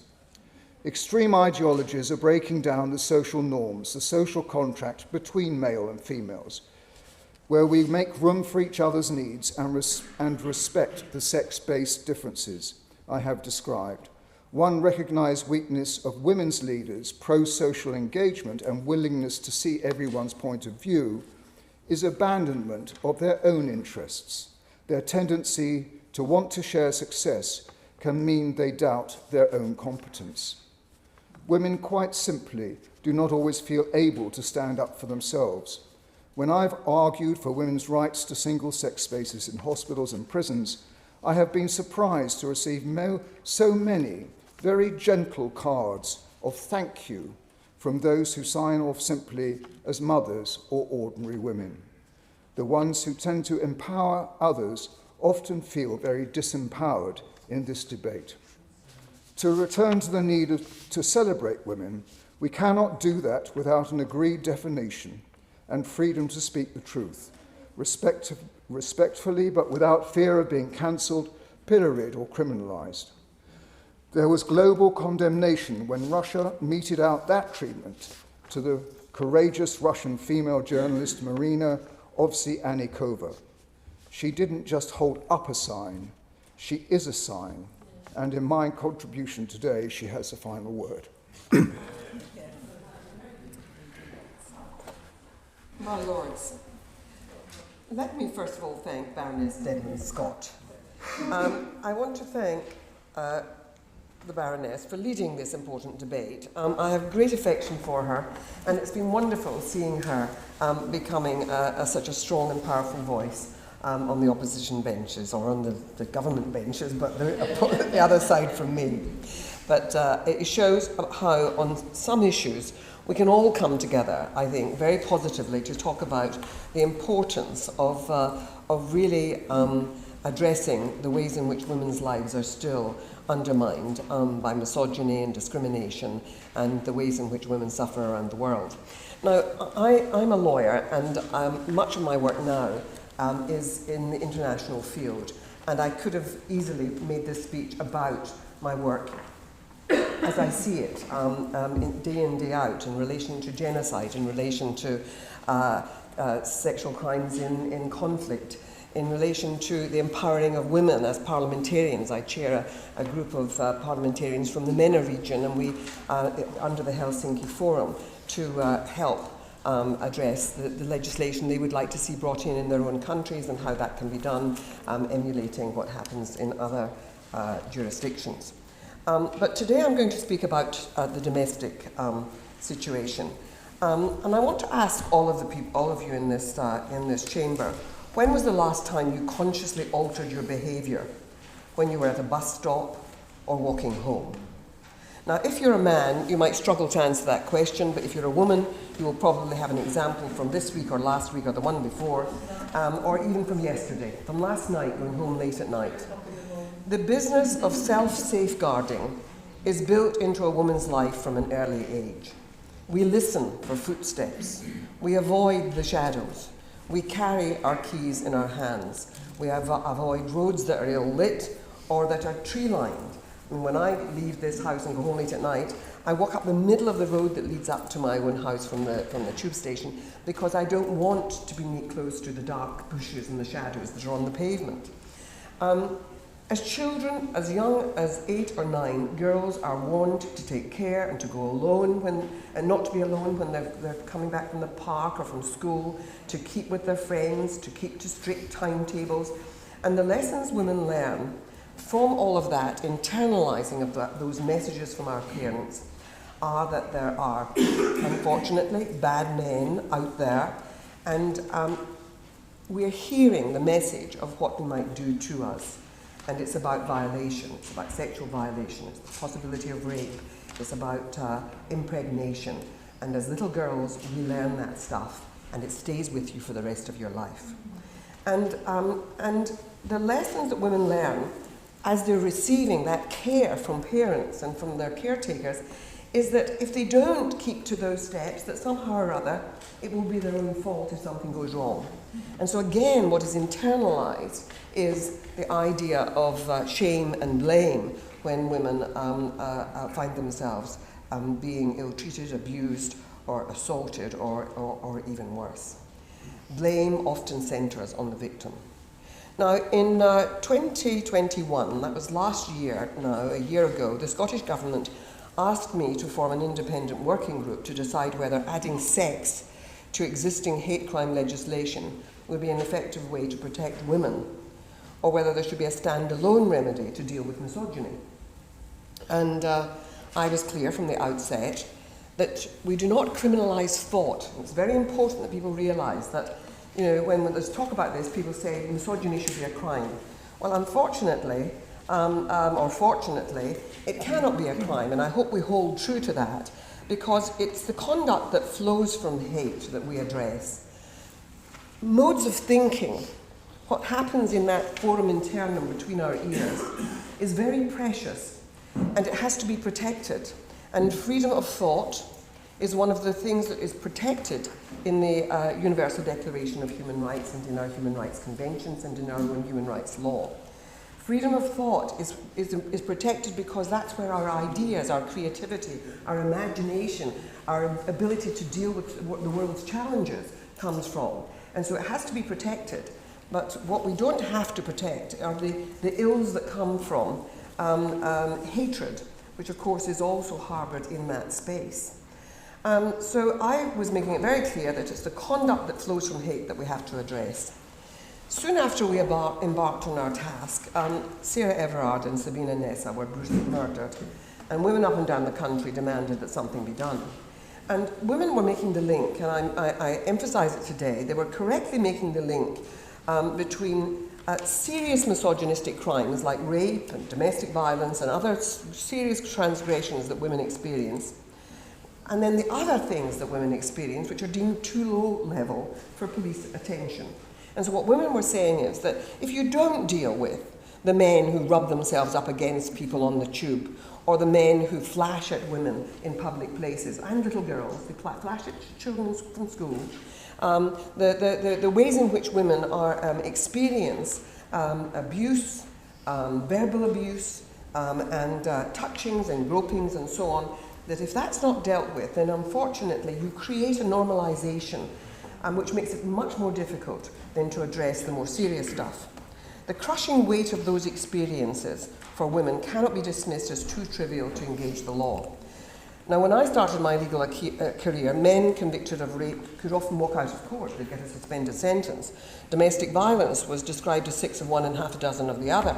Sexual harassment was laughed at. And I've spent a lot of my energy arguing for reform of gender-based law because it was created from a male perspective, not with conspiracy in mind, but that was the nature of things. A lot has happened, but not enough has changed. And these issues are being treated now much more seriously at policy level, but we're still having difficulty with the outcome. The outcomes still are poor, and you have to ask why. A lot has changed, but the underlying attitudes within the criminal justice system and society as a whole make it very difficult to secure justice for women. So the questions then that my working group addressed in this past year came about by examining testimony of many women and organisations about the verbal insults, the denigration, the humiliation, the gropings, the undermining, the patronising behaviour that they experienced, the trolling online and the objectification sexually. Cumulatively, I have to tell you, it's a horror story. And there's no male experience that is comparable. There really isn't. I know that young men experience violence in the streets and so forth, but it's very different. Men don't come out of the pub saying, "Text me when you get home, Charlie," because they're getting home might pose a serious problem. But women do it all the time, and young women, it's their daily practice. And as a result, we've proposed that there should be a new Misogyny and Criminal Justice Scotland Act created that will include a new statutory misogyny aggravation, which we in this House voted for, but unfortunately was rejected when it went to the other place. But we really should be looking seriously at what women experience. What we have advocated is law for women, challenging the default position that, all law is neutral. Now, that isn't working. Women are being targeted for certain kinds of behaviours, and you need targeted law to deal with it. And so the default position that, rape, men can be raped too, and men can suffer domestic violence too, men are not experiencing this stuff of standing at a bus stop where if man comes up and starts engaging with you and you ignore him, then you start receiving the most foul torrents of abuse that men just have no idea what women put up with, and talk in the most salacious and disgusting kind, and in language that would make your hair curl. And what I do believe is that the internet has created a disinhibition so that people can say things anonymously and so on, but it's now travelling off the internet. It's now travelling out of social media onto the streets. And young women are receiving this, and in playgrounds, and in the student unions, and in bars, and in clubs. And there's talk of sexual matters in the most explicit and crude and horrible ways. And then, when women are rejecting of it, discussing how unattractive the women are, how they're fat and ugly and therefore wouldn't deserve even any sexual interest in them. And then they go home feeling wretched and miserable And is it any wonder that they then don't feel able to ask for equal pay, don't ask for promotion at work, don't take up positions in public life? Is it any wonder that they don't make a success in many of the areas where they should be making a success of themselves? And so, I mean, it really is something that has to be addressed. We've actually advocated that there should be a stirring up of hatred against women offence that is introduced into law, that public misogynistic harassment should be made a crime, and that the issuing of threats or invoking of rape or disfigurement online and offline should be criminalised. And I say invoking because what often happens is that the algorithms online create pile-ons so that a woman who might be a member of parliament, a journalist or a campaigner, receives a threat to rape in language that is difficult for the police to deal with, because it says something like, somebody should rape you. You deserve to be raped. So they're not saying, I'm coming after you. They're saying, somebody should rape you. But the terror that's created in the hearts of women is still the same, because they know that there are people who are out there who are likely to take up that sort of invitation. And therefore they start themselves not going out as often, not participating in public events in the way that they might. And so I don't think an older age group of people understand what is going on. I don't think that men have any idea that this goes on. And I think it's really important, if you were to look at the stuff that we looked at as we took evidence, and I don't do social media, and I'm glad that I don't. Poor Lord Farmer's going to receive a whole lot of communications as a result of his speech today. But I don't do that because I take part in too many other things that I know will incite the aggressions of folk out there. But all I can say is that when you're required to do it, gathering evidence, it is a shock to the system to see what people are exposed to. Women in Parliament, women who are standing for Parliament, women who are journalists, women who are campaigners, and even, I was the other day with the scientists who took part in the COVID matter, absolutely poured over them horrible abuse and insult.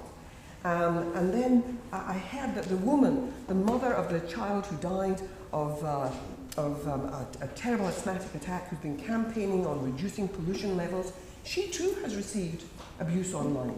It's unbelievable that any woman who seems to say anything publicly has this happen to her.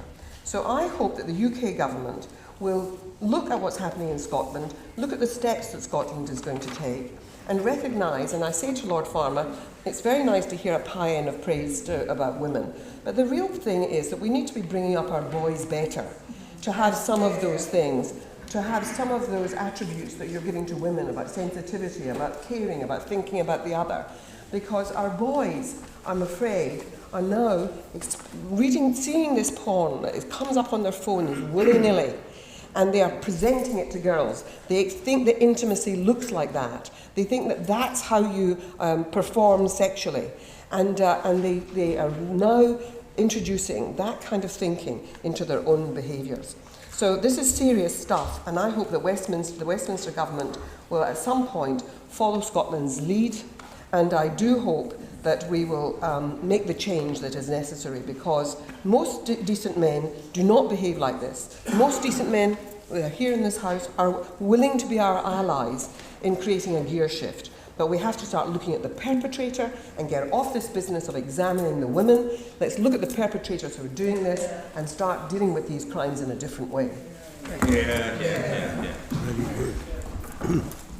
My Lords, I'm very grateful for this opportunity to commend many women in dire situations who exhibit inspirational courage, resourcefulness and resilience.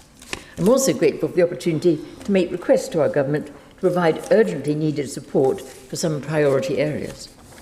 My small NGO, Heart Humanitarian Aid Relief Trust, was founded to provide aid and advocacy for victims of war, conflict, oppression and or persecution, not reached by major aid organisations for political and or security reasons.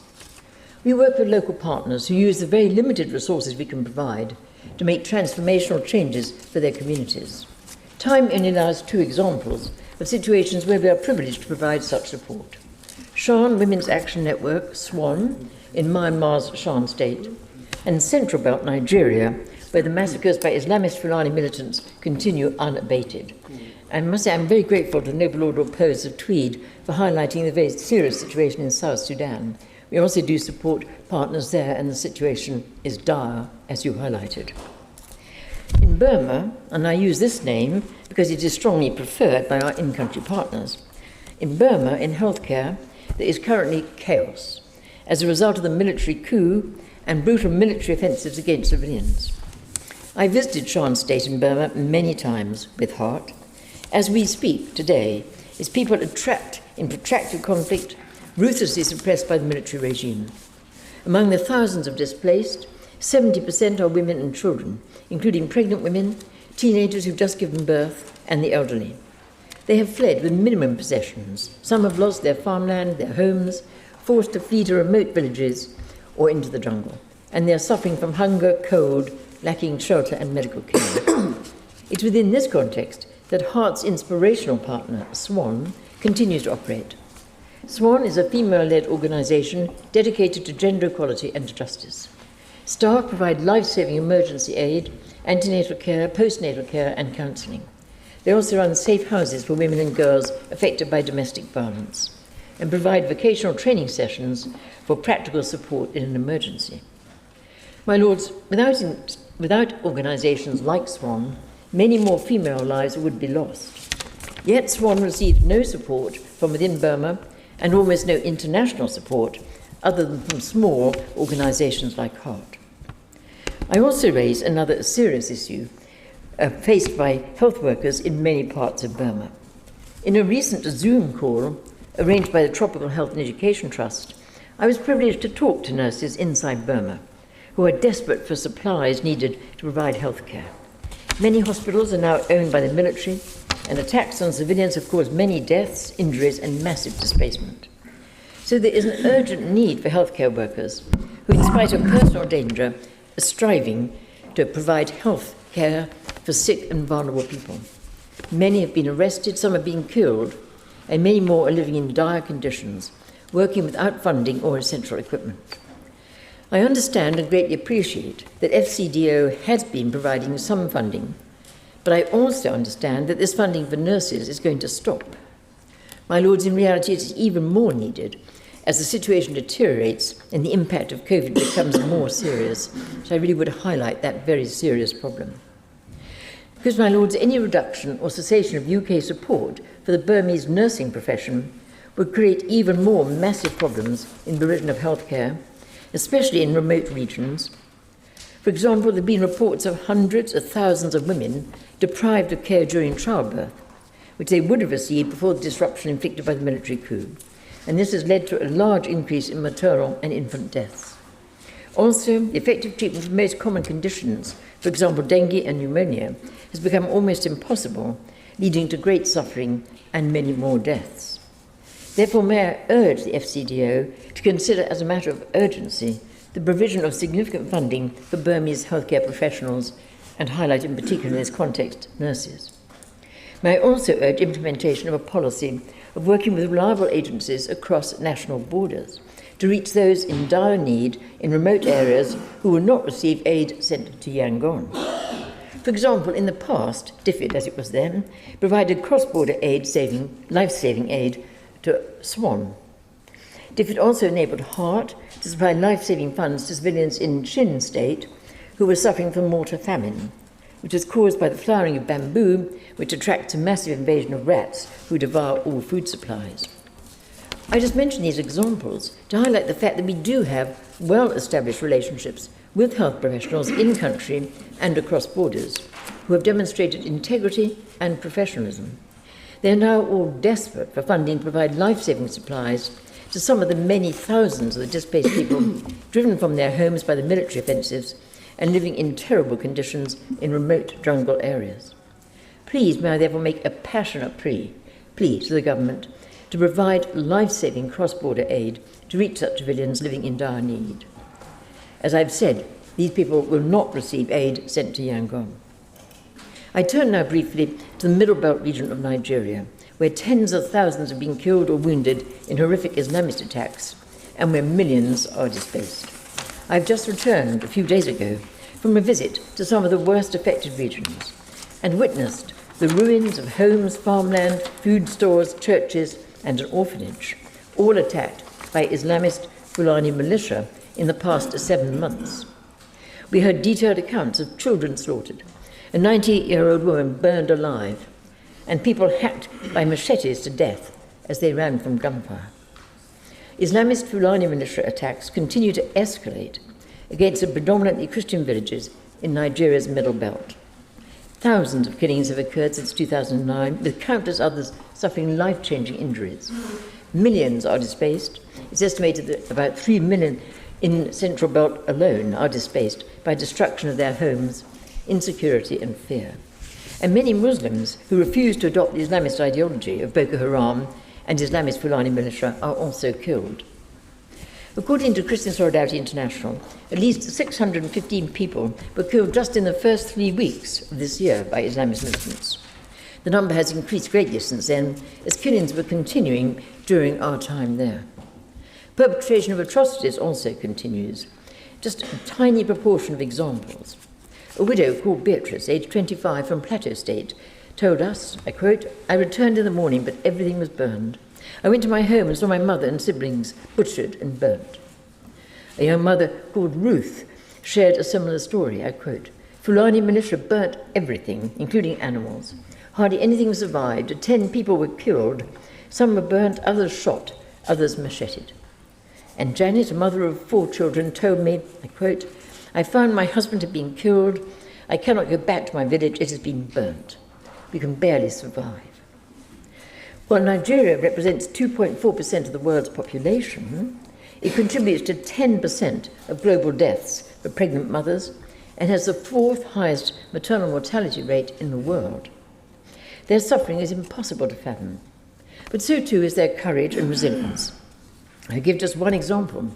During many visits to central Nigeria, I've been privileged to witness the phenomenal work of Gloria Kwashi, who is married to the equally inspiring Anglican Archbishop Ben Kwashi of Jos. They're both survivors of horrific Islamist torture and violence. But Gloria's enormous capacity for resilience and love is shown by her ever-expanding family. In addition to her own children, she and Archbishop Ben have adopted 57 orphans in need of care. She also runs a clinic and a school which is established for about 400 children, and she gets up at 4 o'clock in the morning every day to prepare food for the hundreds of students. Makes me feel very humble. Yet, like so many others in central Nigeria, she receives no support. Despite the escalating needs in the Middle Belt region, the United Kingdom does not provide any humanitarian assistance, apart from a small interfaith mediation programme. Such a minimal response from the British government is no way appropriate to the scale and urgency of the humanitarian and security crises in central Nigeria. HEART is responding to desperate requests to help with provision of education and healthcare by supporting the provision of vehicles which take education supplies to the displaced people forced to flee to remote areas.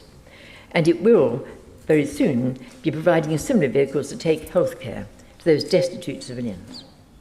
Therefore, as I conclude, while I commend the government for its expressions of commitment to empower women and girls and to prevent violence against them, can I urge the noble lady the Minister no longer to turn a deaf ear to the massive suffering of victims of violence in Burma's ethnic states and Nigeria's Middle Belt. There is an urgent need for immediate humanitarian response to enable women to receive the aid they need and also to maintain the inspirational contributions of so many valiant women working to alleviate suffering and to promote human rights, freedom, democracy and peace. They are an inspiration and they always make me feel very humble. And you're an inspiration too. I'm very pleased to be taking part in today's debate, and like many others, I'm very pleased that Baroness Scott opened the debate in such a comprehensive way. I certainly don't envy her, however, in responding to the debate, which has been already so wide-ranging, my lords. Now, my lords, I do take part today with a somewhat heavy heart. partly because I see the suffering of the women in Ukraine who have to bear such a heavy burden in facing the onslaught of a vicious Russian invasion, whether they stay or flee their homeland. But I too, like the noble Lord Farmer, salute the courage of Russian TV news editor Marina Olsvyakonikova, and of course celebrate the wonderful news of Nazanin Zaghari-Ratcliffe coming home. And I celebrate the growing recognition too of the achievements of women in the digital policy space, which I speak on frequently. But, my lords, more broadly, contrary to expectations, there has been a deterioration in women's rights and condition in this country, in many ways. I was a teenager in the 60s, and it seemed then that growing equality of treatment in all walks of life and respect for women's rights would lead to a better society. In so many areas, I fear this is not the case. As Refuge say in their briefing, women and girls in the UK continue to face appalling levels of violence. More than 1 in 4 women in England and Wales, aged 16 to 74, experience domestic abuse at some point in their lives, and an average of 2 women a week are killed by their partner or ex-partner, a statistic which has not changed in decades. Women's Aid highlight the fact that 60 to 70% of women accessing mental health services have experienced domestic abuse. As Refuge also say, technology is increasingly being weaponized by perpetrators of domestic abuse to harass, stalk, and abuse survivors. Technology-facilitated domestic abuse or tech abuse has a devastating impact on both mental health and physical safety. Today's online safety bill, published today, will be judged not only whether it protects children, but also women from this kind of abuse. And then rape charges and convictions are at a minuscule level. Home Office crime figures show 56,152 alleged rapes in the year to September 2020, but analysis showed just 1.5% of reported cases produced a charge. The Victims Commissioner for England and Wales, Dame Vera Baird, said, "If you're raped in Britain today, your chances of seeing justice are slim. Even though police are now referring more and more cases to the CPS, we have seen a catastrophic fall in rape convictions. The latest data," she went on, "shows just 1.5% of cases result in a charge. That means that more than 98% of cases do not reach court. This is shameful and has a real and profound consequence for victims up and down the country." And, my lords, the drop in prosecutions has led to fewer convictions. There were 1,074 rapists convicted in the year to December 2020, a record low and a decline of 64% from the 2,991 convictions in 2016. In criminal justice, we've had equivocation about the status of misogynistic abuse and misogynistic conduct as a criminal offence, as we heard so cogently from the noble Baroness Kennedy. In healthcare, the forward of Dame Claire Gerarda to public policy projects, a women's health agenda, redressing the balance, is damning. She says, "It is my personal feeling that women have no more rights regarding their bodies and healthcare than when I was born 62 years ago. As a GP of over 40 years, I've treated thousands of women. However, throughout the process of crafting this report, I've been shocked to learn that many of the medical interventions and procedures held up by institutions and policymakers are not in place for the good of women's health, but serve to prevent women from being in control of their own bodies. Single-sex wards are under threat, as we have discussed during the passage of the health bill last night. My lords, as a Clapham resident, I was shocked by the policing of the Sarah Everard vigil, the complacency of the outgoing commissioner, and the report of the police inspectorate. And I'm pleased by the outcome of the recent High Court case brought by the organisers Jessica Lee, Anna Burley, Henna Shah and Jamie Klingler. And all that brings me, my lords, onto freedom of speech, which is meant to be so dear to us in this country, and in particular my own party, and which has given the publication today of the online safety bill and the response to the Joint Select Committee on which I sat, which is highly topical. My lords, I've never been trolled or piled on, my lords. But when I see those who engage in legitimate discussion of sex-based rights, such as Kathleen Stock, Maya Forstater, J.K. Rowling and Baroness Faulkner, and others in my own party, cancelled or insulted or moderated out, then I despair. Where does this lead? Can we, for instance, not talk about the concerns raised by the Cass Review, the independent review of gender identity services for children and young people, for fear of giving offence? My lords, a few facts from Cass which we must talk about.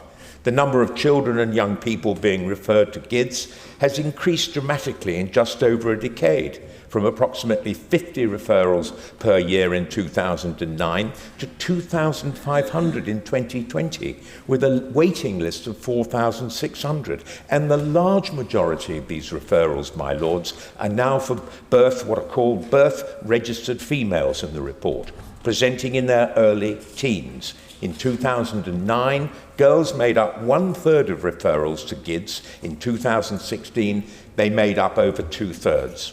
My lords, I've long worked in the autism field, and it is notable that around 1/3 of the children and young people referred to GIDS have autism or other types of neurodiversity. In the population as a whole, the percentage of people with autism is approximately 1%.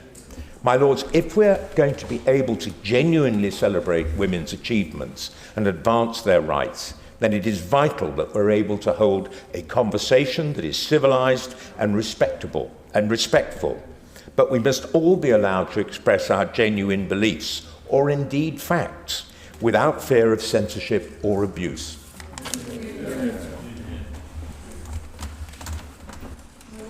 It's a real pleasure to follow so many impressive women speakers here today and the supportive comments of men.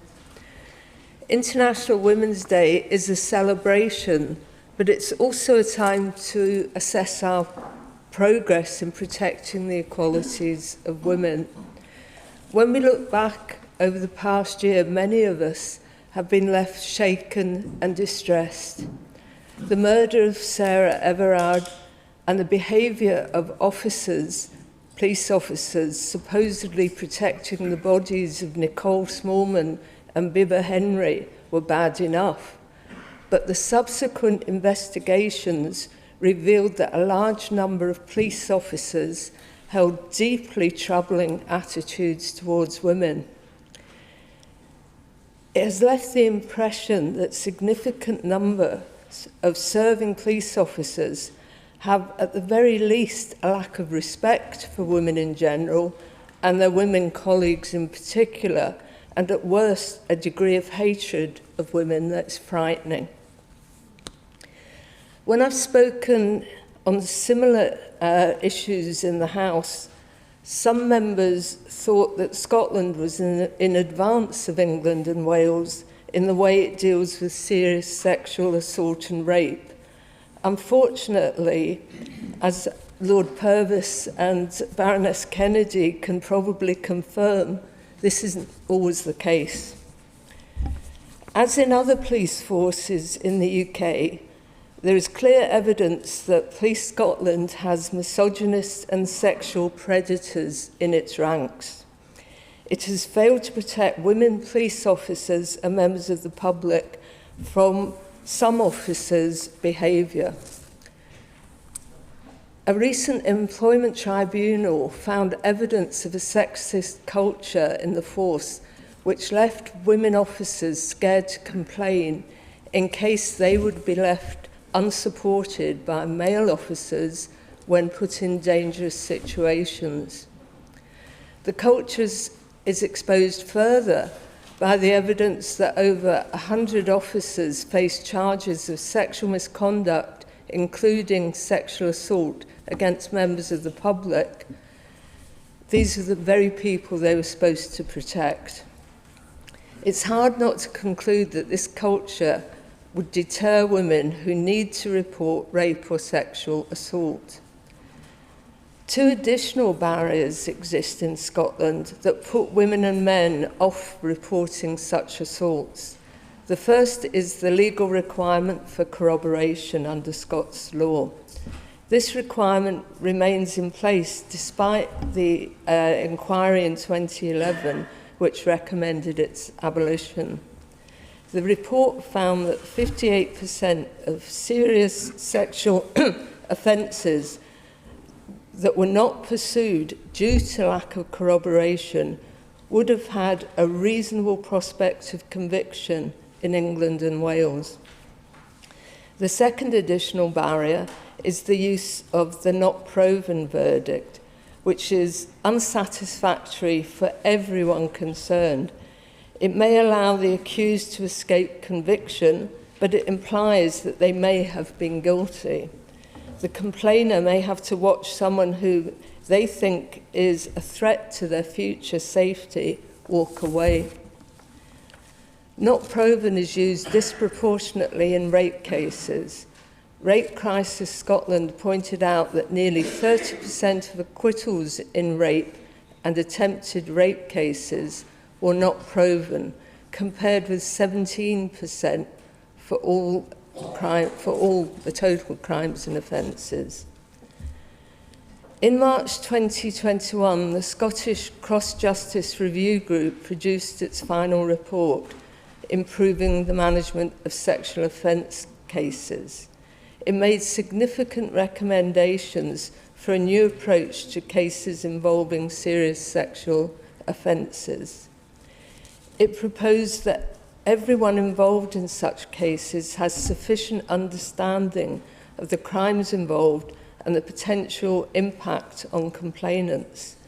Its main recommendation is for a new national specialist court with trauma-informed procedures to deal with serious sexual offence cases. The judges, the prosecutors, and the defence lawyers and other court officials would have trauma-informed training. The review further suggests the increased use of commissions for taking evidence. It states that, quote, "It's unquestionable that if complainers' evidence, including cross-examination, were captured at an early stage as possible, much of the trauma arising from the whole process would be diminished. The timescale for the complainer's direct involvement would be greatly compressed and the traumatic effect considerably alleviated.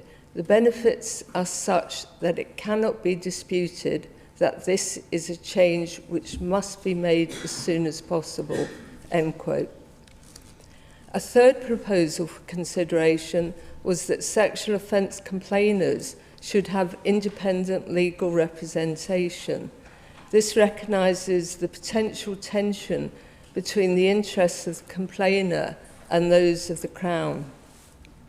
The low level of rape cases that go to trial and the very low rate of convictions show that serious sexual offences are different to most other criminal cases. At every turn, problems arise that stop a fair trial.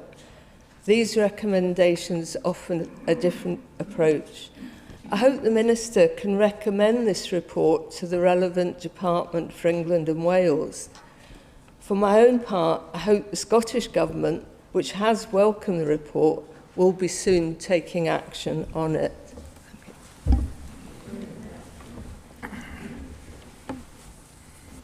My Lords, I speak today from the perspective of a retired male lawyer, pale and perhaps a little stale. I shall look at where we have come from, where we have got to today, because history is important. I start with the Matrimonial Causes Act, 1857. Under this, men, for the first time, could petition the court for a divorce on the basis of their wife's adultery. But a wife wanting to divorce her husband had to prove not just his adultery, but an aggravating factor such as rape or incest.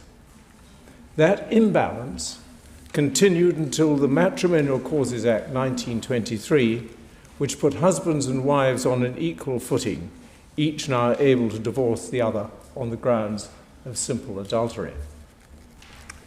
Women's property rights had picked up, that is, for those who had some property, when in 1882 the Married Women's Property Act allowed married women to own and control property in their own right for the first time. That was, for some at least, a big step forward. Let me turn to suffrage. Things kicked off in the late 1880s when a woman who fulfilled the necessary property qualifications was permitted to vote in the new London County Council elections. I have a particular interest in this. My great-great-grandmother, the first Lady Sandhurst, by then a widow, questioned why, if she could vote, she could not be a candidate. So, in 1889, she stood in the London County Council elections, in the Liberal interest, I fear, in the Brixton seat. She won. She won the popular vote. But her defeated and cross Conservative opponent challenged her election in the courts. He argued that while the statute gave her the right to vote, it only spoke of men as elected members. That argument succeeded, and she was disqualified. She was not deterred. In 1890, she was elected president of the Society for Promoting the Return of Women as County Councillors. She would have been very proud of my aunt, her great-granddaughter, who became a county councillor and later chairman of Oxfordshire County Council. While the right to vote in general elections was given to women, as we all know, after the First World War, of course there was still discrimination against women because they could not vote until they attained the age of 30. Only in 1928 was that limitation removed. At much the same time, in 1921, we had the Sex Disqualification Removal Act. This enabled women to read for the bar. Helena Florence Normanton was the first woman to take advantage of that act and to join an Inn of Court.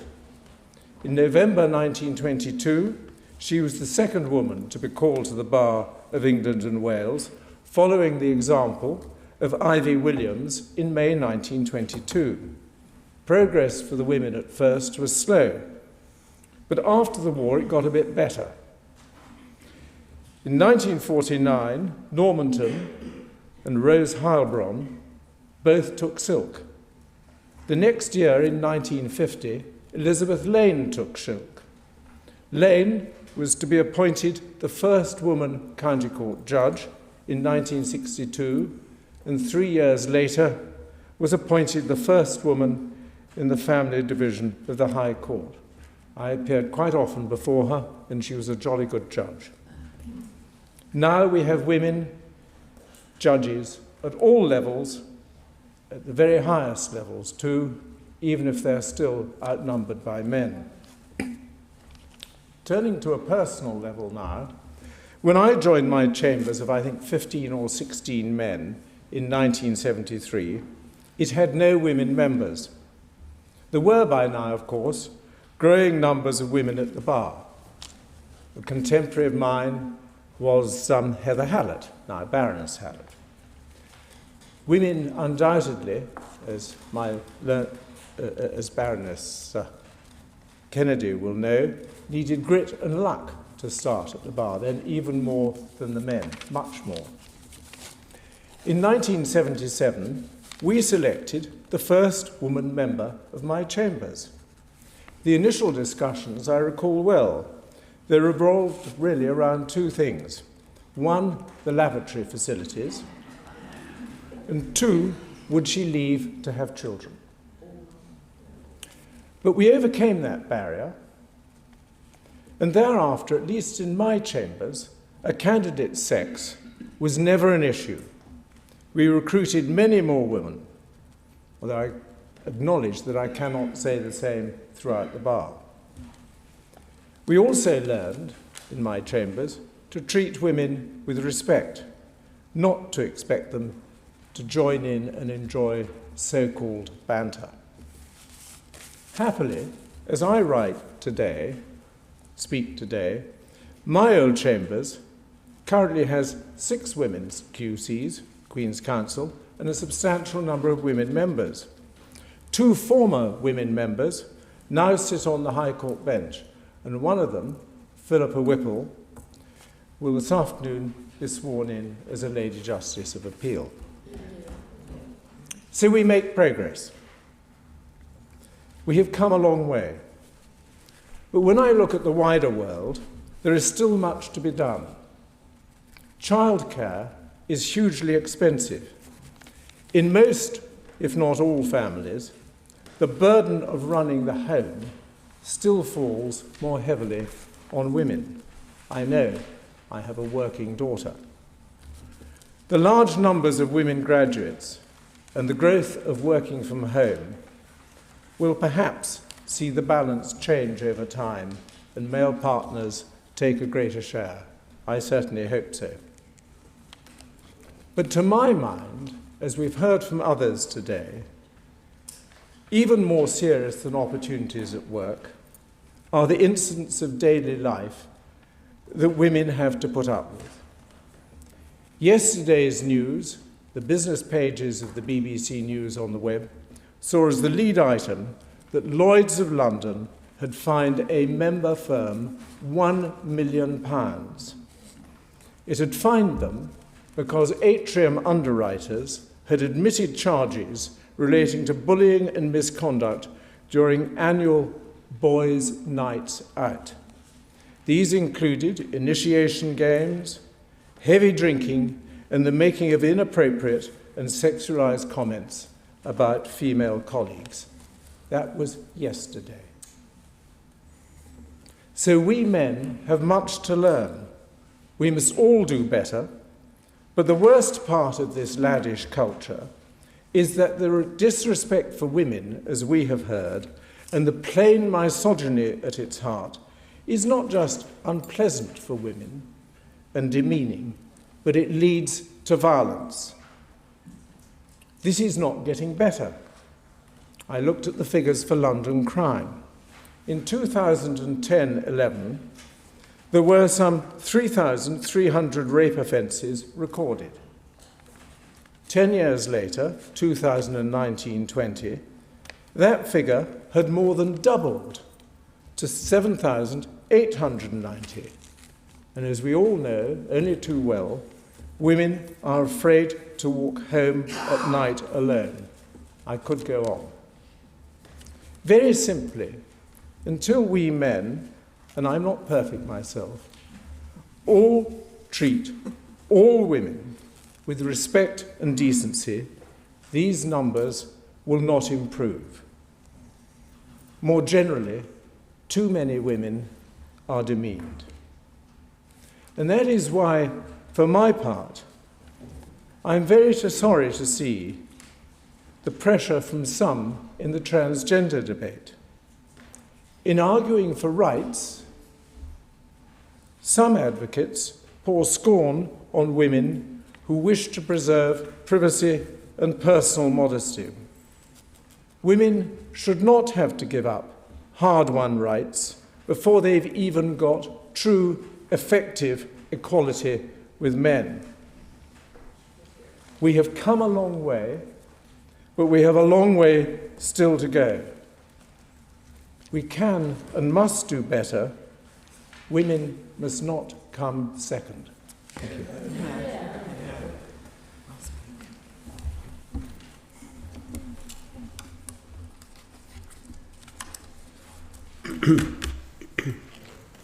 My Lords, I'm grateful for the opportunity to speak in this International Widows' Day debate, as I have done every year in the last decade, on the topic of women's equality in this country and around the world.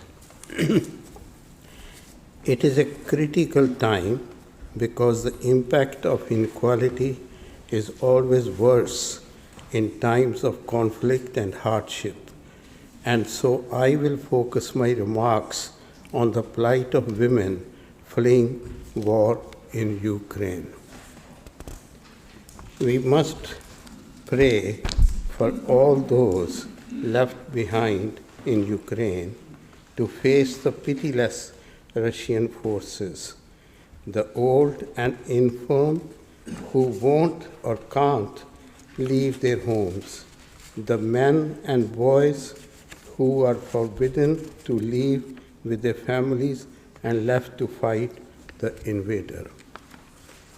But my concern today is with the Ukrainian mothers who have had to flee with their children, not knowing when or whether their families will be united once more.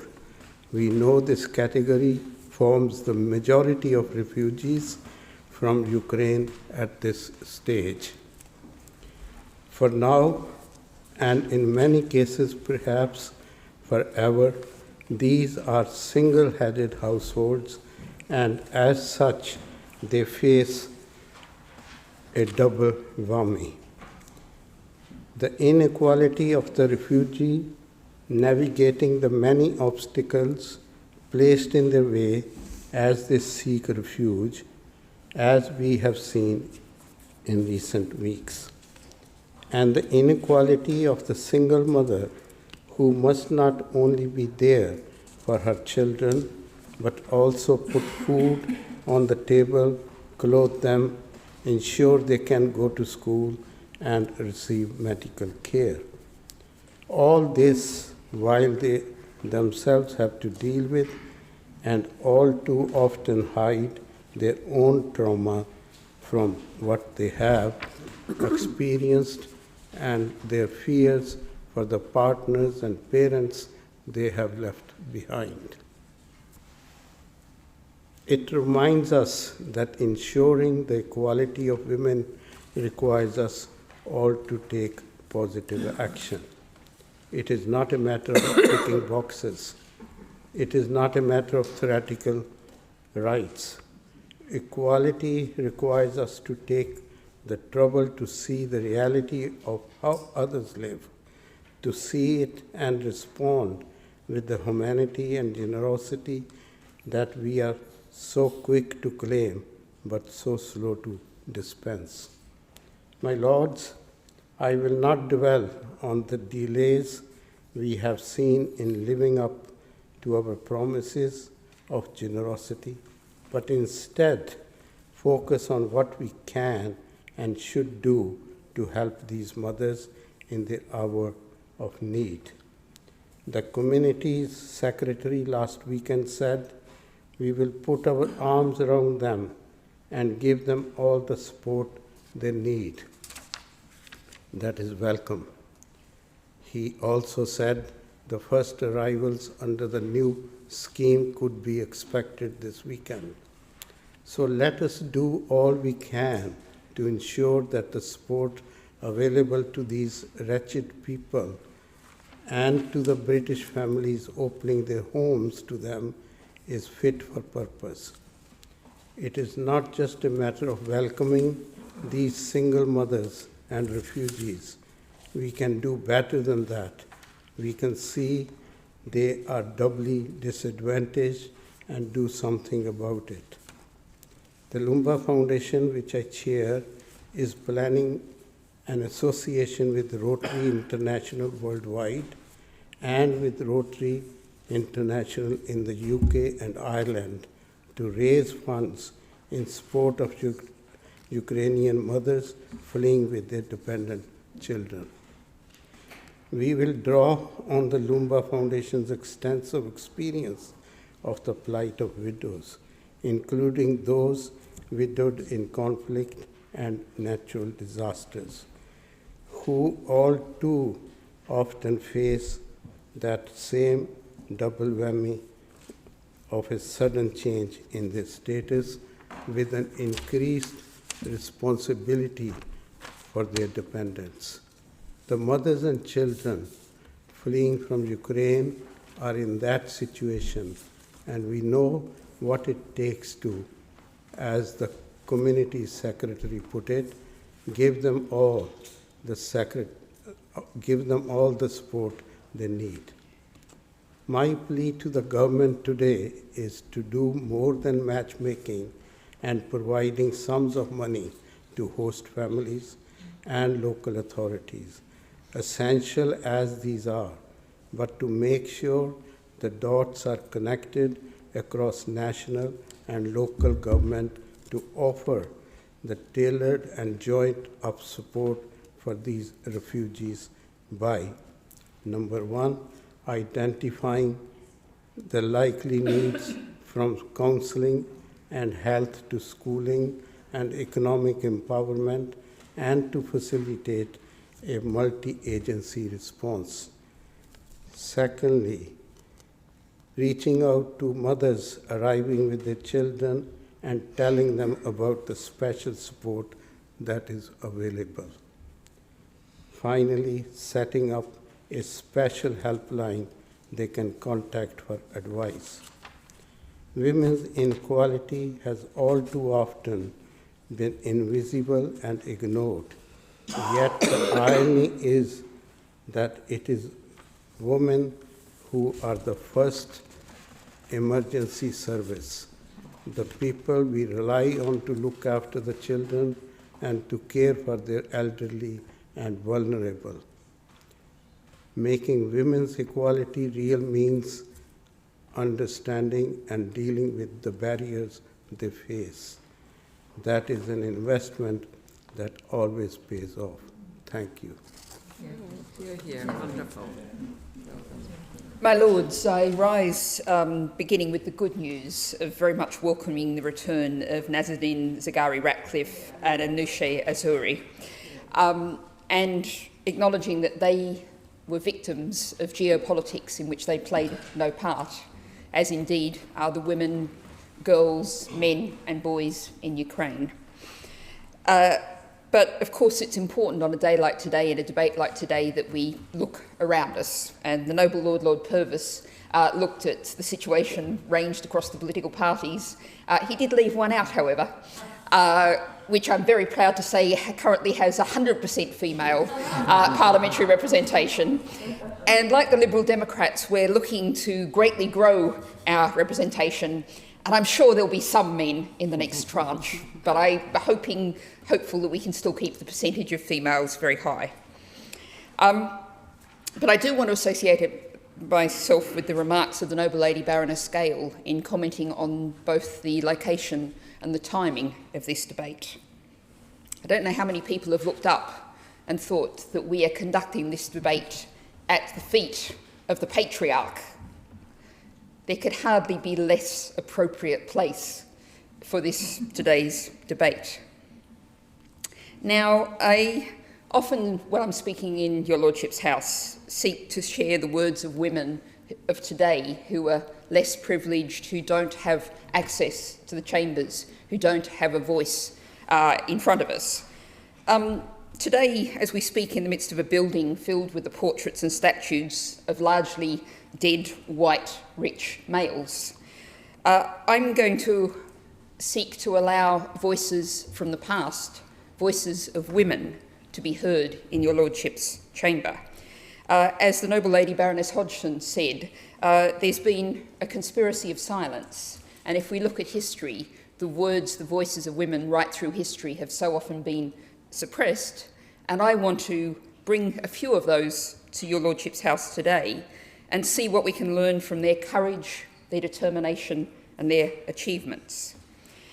I'm going to start by looking at the issue of tackling, calling out violence. Now, the noble lady Baroness Kennedy of the Shores very powerfully spoke about the risks women face today as they've always faced outside the home.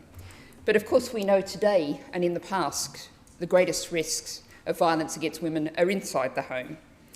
So I'm going to quote the 15th century Italian poet and author of the Book of the City of Ladies, Christine de Pizan.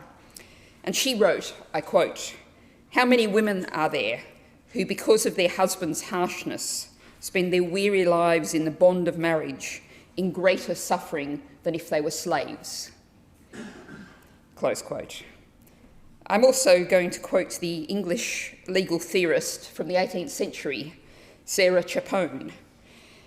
Quote, "A man, he may be as despotic, accepting the power over life itself, as the Grand Seigneur in his seraglio, with the difference being only that the English husband has but one vassal to treat according to his variable humour. Whereas the Grand Seigneur having many, it may be supposed that some of them, at some times, may be suffered in the quiet." We sometimes think that in the past, women endured this, were forced to endure, but they always fought back, they always spoke out. And it's really important that we listen in this Women's History Month, as well as this be us marking International Women's Day, that our foremothers are there. And I note that the Right Reverend Prelate, the Bishop of Durham, talked about how so much of our education, or I think he was talking about other countries' education being male-orientated.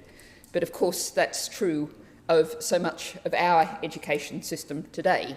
I don't know if we went into a school today how many pupils would know of the two authors I've just quoted. And I think looking at the issue of art, there's another woman I wish to quote, which is the Italian Baroque painter Artemisia Gentilescu. And she produced some of the most wonderful art, I would posit, that has ever been created. And she did so after the most awful and difficult origins. She was raped as a young woman in 1612. She was an 18-year-old. She was tortured in court to be forced to prove the honesty of her testimony. Now, Antonio Gentilescu went on to produce wonderful paintings. Among them is perhaps the most famous of a biblical story of Judith slaying Holofernes. What that picture is of Judith with a knife cutting off the head of an enemy while that enemy is held down, she's helped by another woman. I invite your Lordship's House to imagine what it might be like if that painting was up there instead of the one that we have before us. So, and what Artemisia said, one of the quotes from her that come down to us was, "As long as I live, I will have control over my being." What an inspirational phrase that is. Now, I'm also going to look more broadly than the fate of individuals, back to Hypatia, the 5th century Alexandrian philosopher and political advisor. And she, one of the quotes from her that comes down to us is, quote, "Regardless of our colour, our race and religion, we are brothers and sisters." Now, Hypatia was caught. We might think we have culture wars today, but the culture wars between pagans and Christians in 5th century's Alexandria were considerably more violent. And indeed, those of you who know the fate of Hypatia will know that her body bore the extreme scars. The cause of her death was that culture war. But she was saying, everyone are brothers and sisters. Let's listen to this wisdom from women of the past. Now, finally, I'm going to come to one final person to quote, much closer to the current day, and that's Wangari Maathai, the Kenyan Nobel Peace Prize winner. And I've got a quote from her.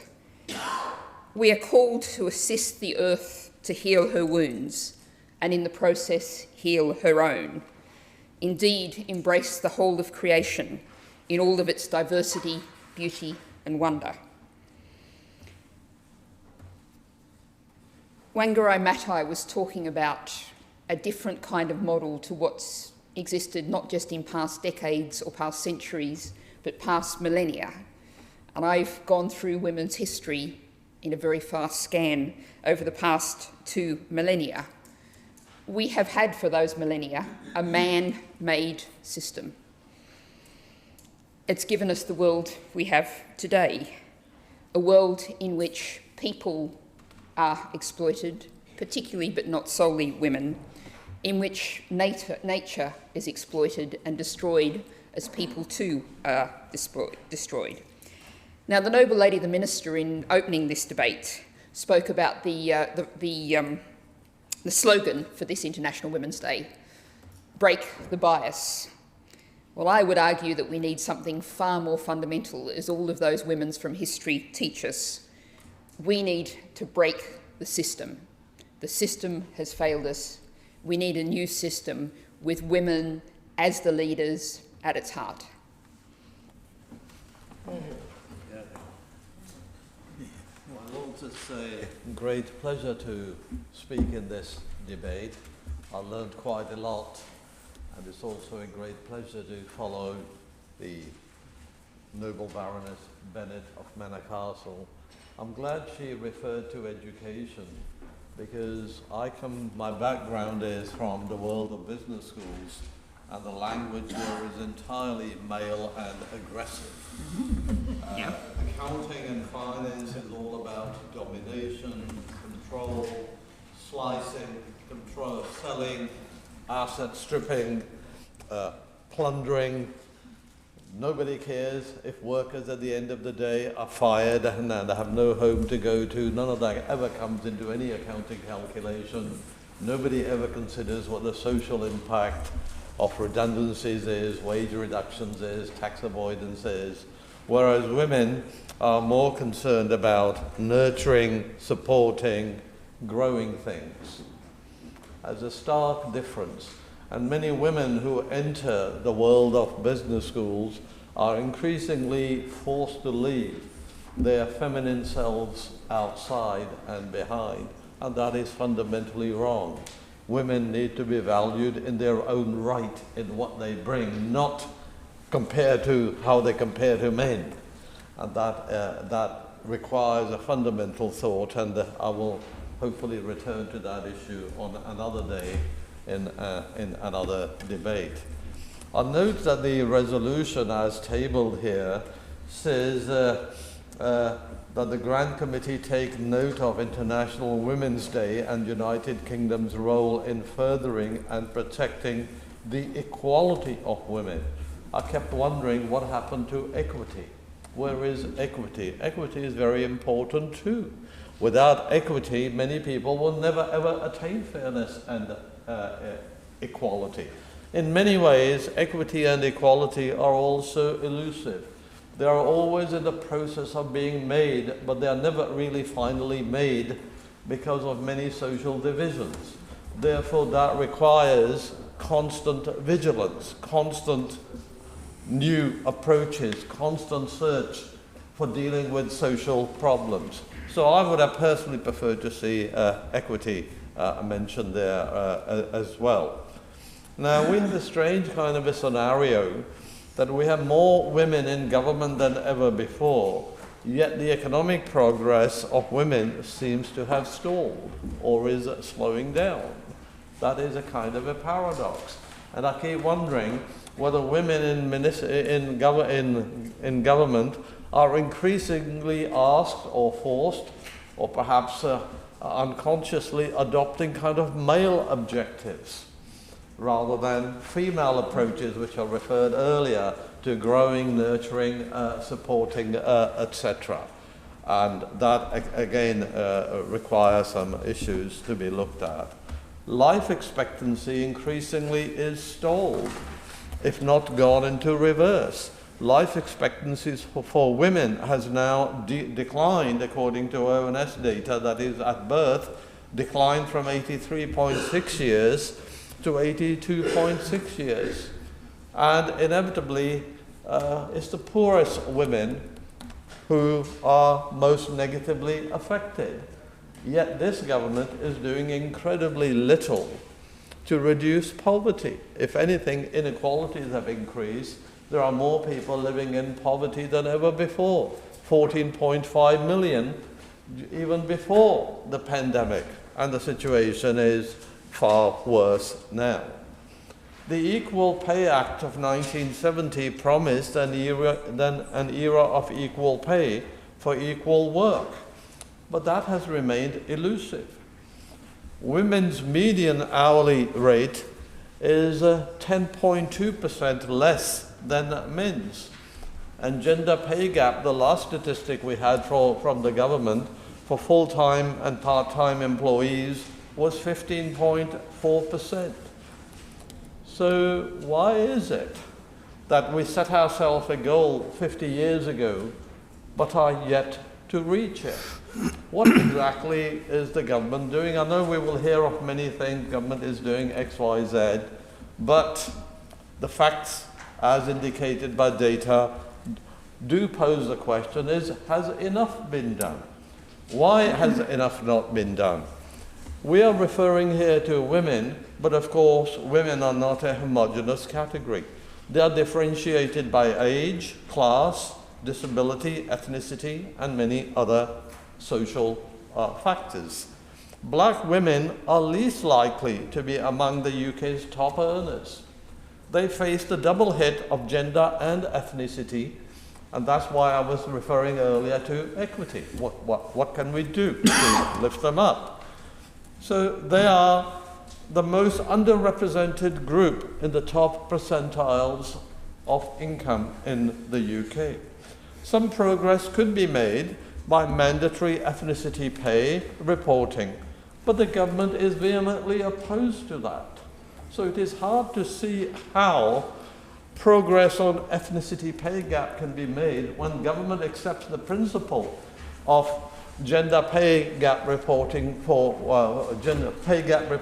women, but not on the basis of ethnicity. That again does not help many women, and I hope that the government would revisit it. So low pay for women results in low occupational pensions, contributions, and eventually low pensions, which condemns them and their dependents to poverty and insecurity, especially in later life. So we have 1.25 million people, women, who are retired and are actually living in poverty. The government's response is to cut the triple lock on the state pension, which pushes even more into poverty, and that again is unsatisfactory. The state pension for women is always less than men's, according to the statistics published by DWP. Now, why do they have to be less? Of course, women over the years may have paid less in, but is that the only way we're going to measure somebody's value, that they paid less in, therefore they get out less? Are there no other basis of thinking about it, like humanity, decency, morality, ethics? So the two should really be equalized. The women's state pay, a state pension needs to be lifted up, at least. It should not be less than that given to men. The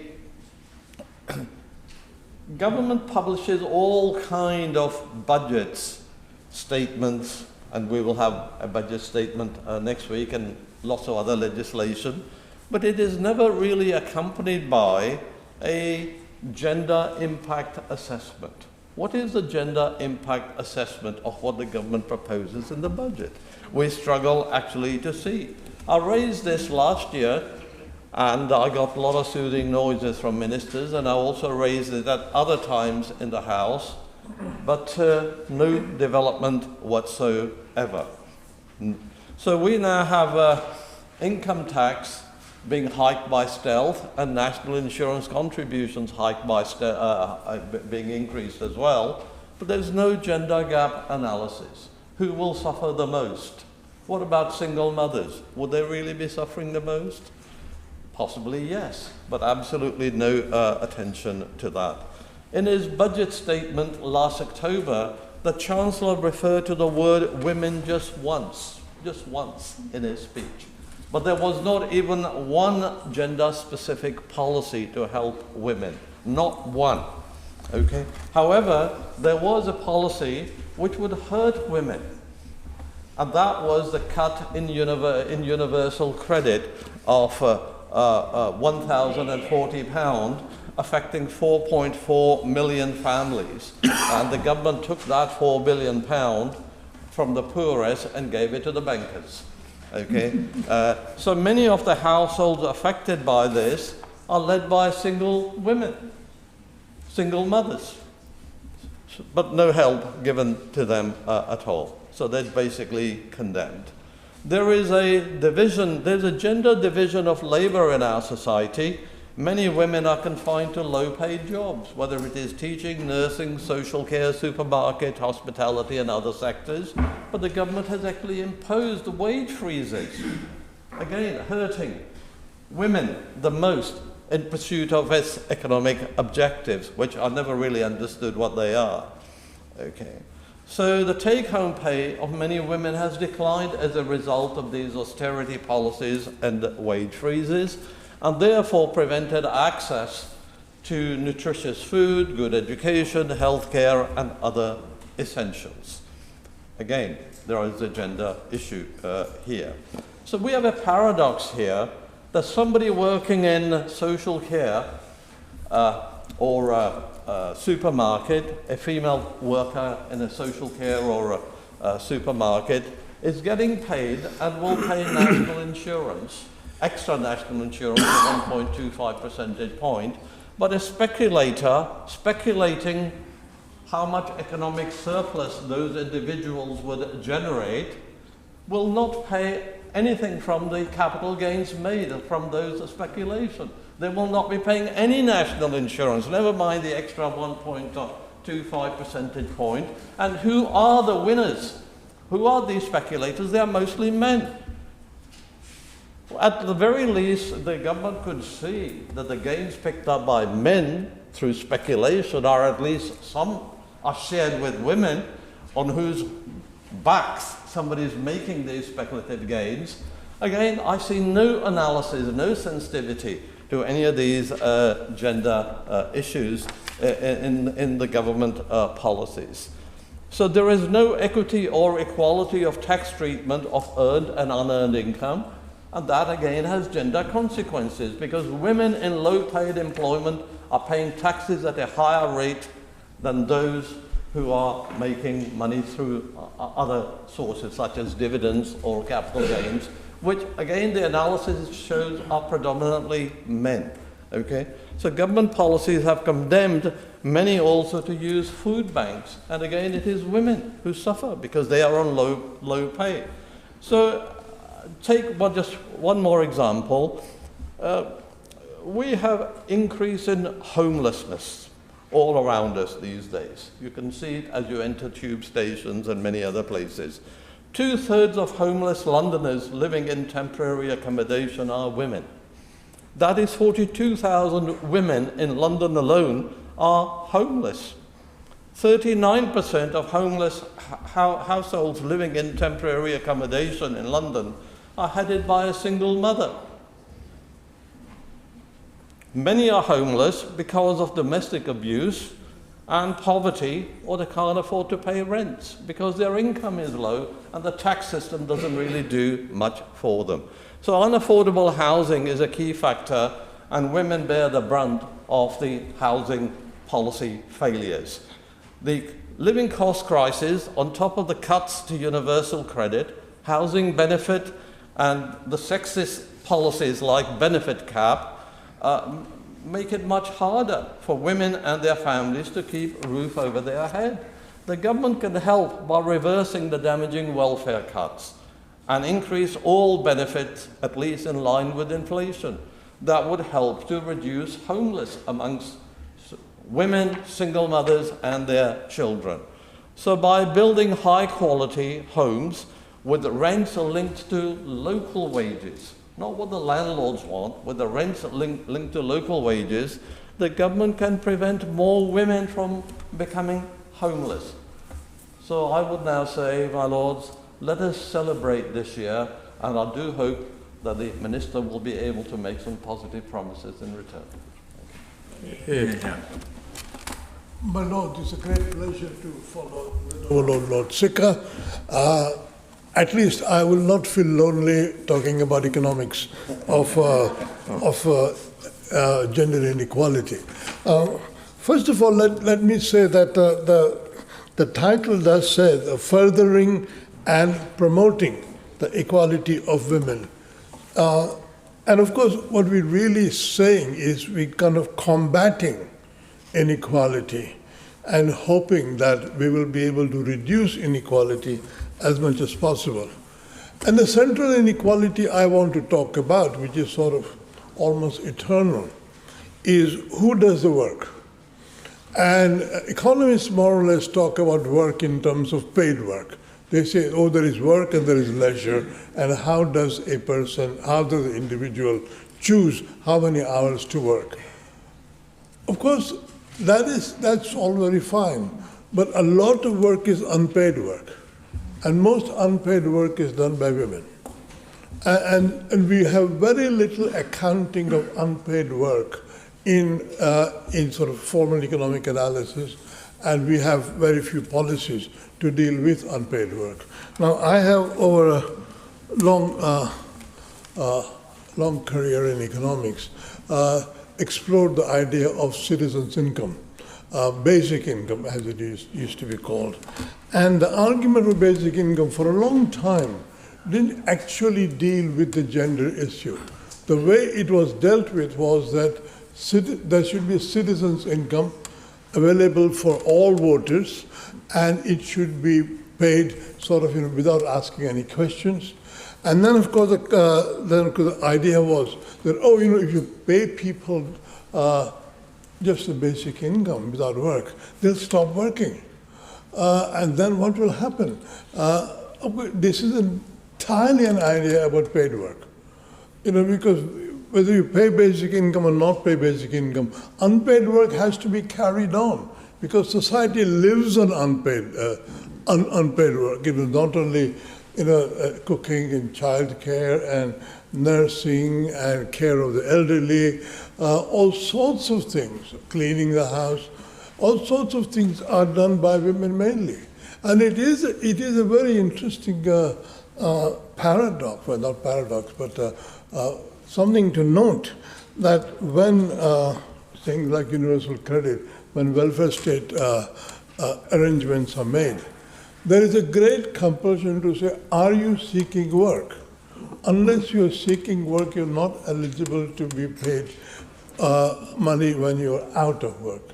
Now, it's very interesting because quite a lot of women may not be able to seek work because the unpaid work demands made on them, because of the size of the family and other things, may make it difficult for them to qualify for universal credit in a world in which that is a sort of a requirement. So one problem we have to face is, could we actually fashion a basic income package just for women, or just for anybody who sort of does unpaid work? This is especially very, very important in the discussion on the health and social care bill. Very often it has been mentioned that some social care workers are, as it were, not so much involuntary social care workers, but in a family, the social care burden falls on the woman who is around. And so they are, of course, unpaid. The whole category of unpaid social workers, and we ought to be doing something about unpaid social care workers. So I think one idea would be to create a basic income especially for women. Just as we're talking about citizens' income, this is women's citizens' income. So you have to be of voting age to be able to accrue, to earn or to receive basic income. And I recently contributed a piece to something called the Palgrave Dictionary of Basic Income with a co-author who was a woman, and she was very much the leading light in this in this joint work, because she pointed out that basically the distinction between paid and unpaid work is central to the issue of gender inequality. Because unpaid work is non-compensated, women always have inequality of income relative to men. And so one of the, I know there is no money in the government and they want to cut taxes and rather than give money away and so on. But we are about to enter a very difficult economic period in the next I think 5-6 years. We're going to have a stagflation and all those sorts of things. So we will have to take greater care of the vulnerable citizens, and they're mainly women. So I would say, since the noble Baroness who is answering for the government is in charge of giving money away on pensions and all sorts of other things, and we always have to go to her to say, look, give us a bit more. I think she ought to explore, all I can say. I think women ought to be paid something like, say, £50 per day for the weekend. I think it's a weekend bonus. Nothing very much, but only women of a voting age. And I think we ought to experiment with that, because to do that would be an experiment in trying to reduce the inequality gap between men and women of a working age. I think that is about it. I don't think I want to say any more about this and that, because I'm the 17th speaker out of 18. I just wanted to make one remark on what the noble Lord Farmer said. He mentioned this, the woke controversy going on. And I think it is a very peculiar thing that the debate about what is a woman and who is a woman is very, very interesting. It's a difficult job, because the people who are insisting or questioning the word women and so on are probably as deprived as everybody else. But I think we cannot have the majority suffer because there's a minority which feels itself deprived. So I'm not a lawyer, and this is not a flippant comment. I think we ought to make a distinction of women by birth and women by choice, and men by birth and men by choice. And if that kind of usage would become normal, or at least usual, we're not insulting anybody, but there is a question of choice, and it is symmetric for both sexes. So I think if you could say women by birth and women by choice, then it may be that the noise on this. Sorry. Please, my dear friend and former economics teacher from the LSE has said, I think probably Noble Lord should not go there, because this is not about choice. People who choose to be gay, people who are gay do not choose to be gay, they are gay. People who believe they are a woman, believe they are a woman. People who believe they are a man, believe they are a man. There is absolutely a debate to be had, but frankly, it's not a choice. It's not the first time that my proposal has beaten the dust.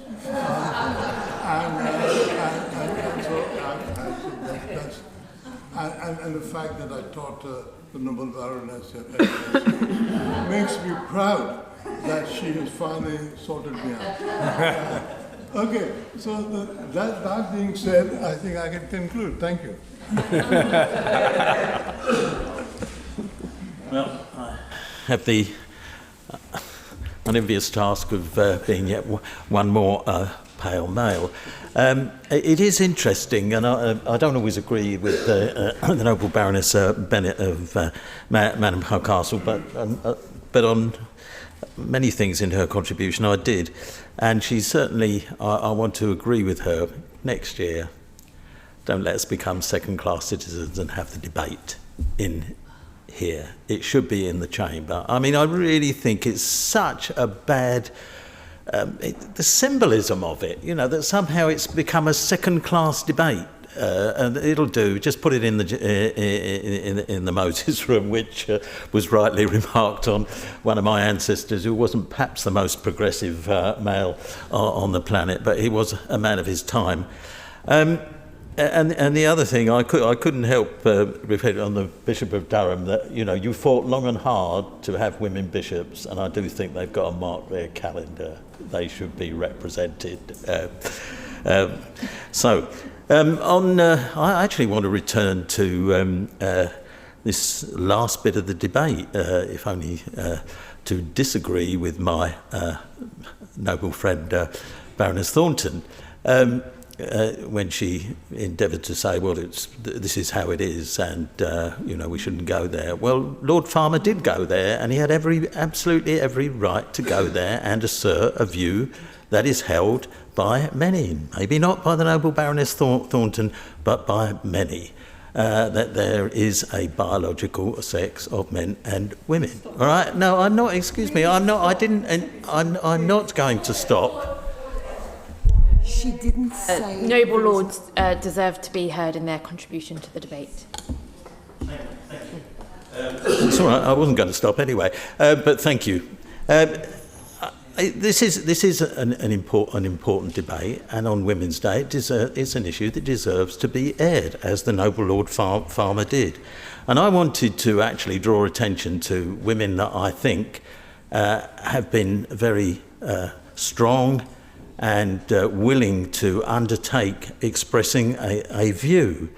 And it started with my interest in this debate with J.K. Rowling, who had just had the temerity to suggest that there was a word, and it was women, and that produced an absolute unbelievable uproar. And it was followed by Kathleen Stock, who was lost her job for trying to say the same thing.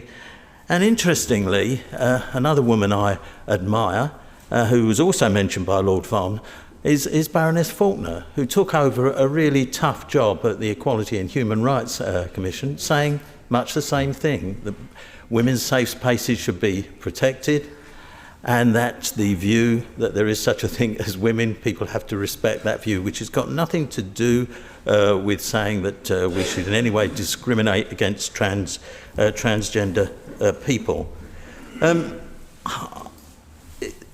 It was the noble Lord Clements who mentioned a very important review, the Cass review that came out recently, and what she discovered was that, although the facts were there, that in the current system, far too many young people are being offered puberty blockers on the basis that they've changed their gender. In fact, 80% of people who present at what was just the Tavistock Clinic with symptoms of gender dysphoria, by the time they reach 18, discover that they're either gay or lesbian, or changing or trying to change their body is not the solution to their problems. And indeed, there was the famous case of Kira Bell, who went to extreme lengths and then realised that in fact that wasn't the solution to her problems in life. So these are difficult issues.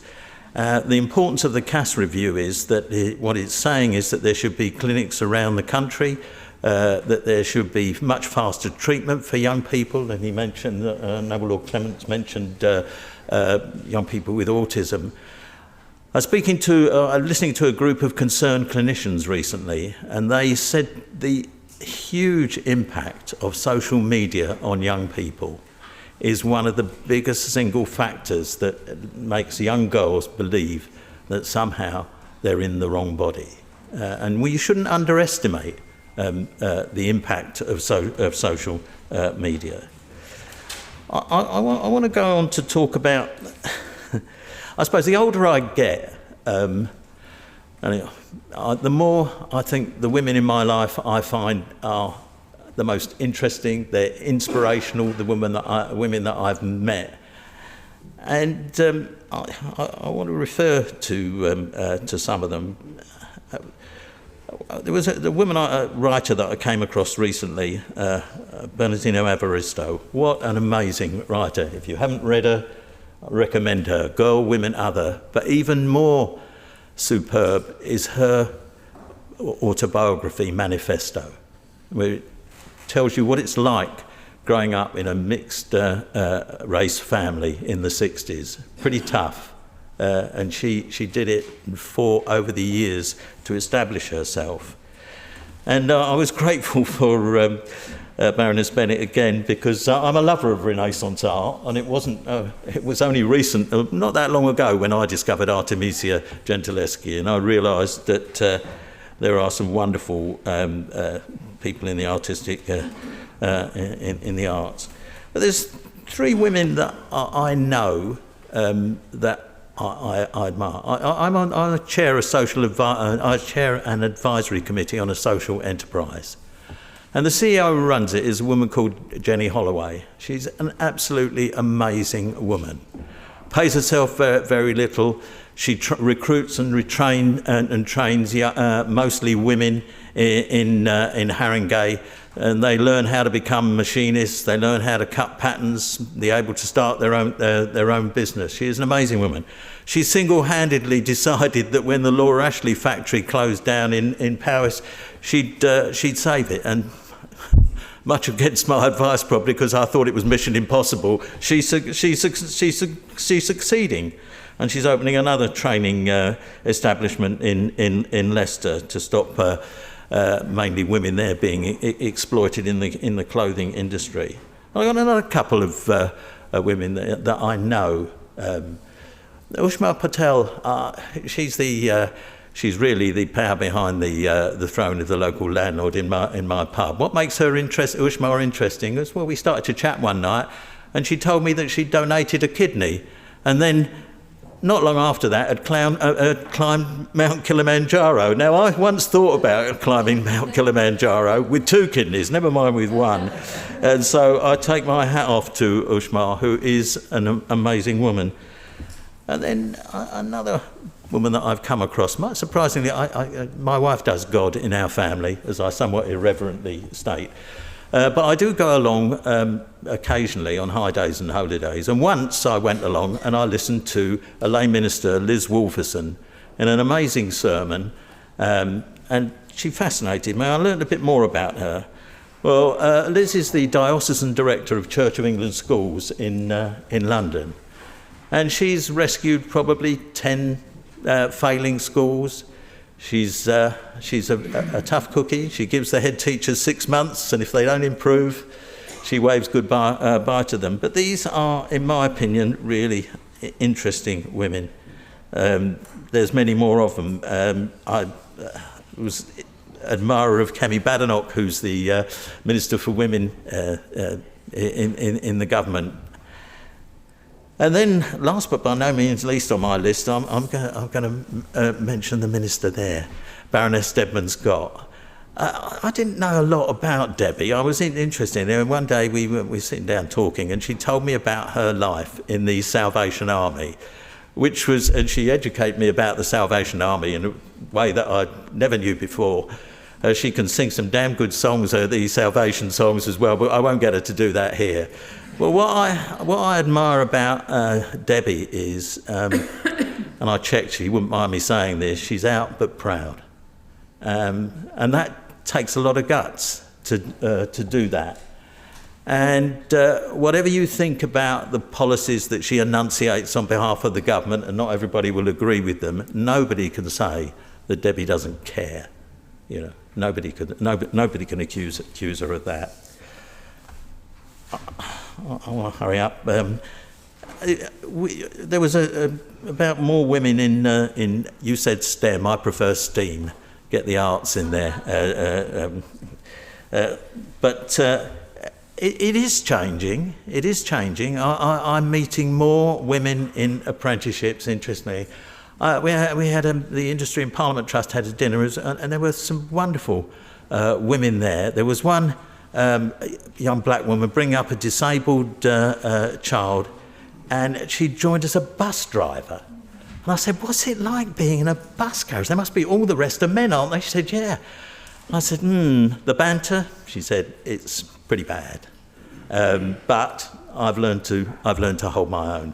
But the manager of the company was there, and I did point out to him that it wasn't her holding her own, it was about him improving the management and the training of that company. But we shouldn't be too despairing about what's happening in this. I met 2 British Asian young women recently who absolutely staggered me. I asked them what they do, and I stereotyped, I thought, well, they're going to be doctors, lawyers, accountants, whatever. But what would they do? One's a civil engineer and one's a quantity surveyor working on HS2. I said, well, I've got to go and meet your mum and dad because, that's fantastic to see that. So we shouldn't despair. The other young woman that I met, an apprentice, was a paralegal, interestingly.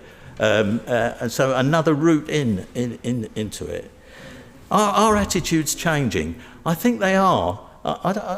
People laugh when I say this, but I actually see more men pushing children in buggies than I ever used to do. Now, has it changed fundamentally?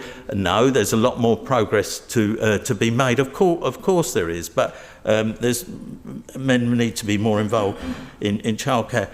Nobody's referred to the impact of the pandemic we've been through. Lots more working from home. Women suddenly beginning to realise, why do I have to commute 5 or 6 days a week? I want more time, especially if I'm going to be involved in the childcare. And I agree with some of what my noble friend Baron Desai said. Single parents, there's been a lot of talk about single parents, and I agree that we want the childcare costs are really very, very important. Too many fathers are still abdicating responsibility, and we don't do enough about that. But do you know what the single most important thing we could do for a single parent family is get somebody into work in that family.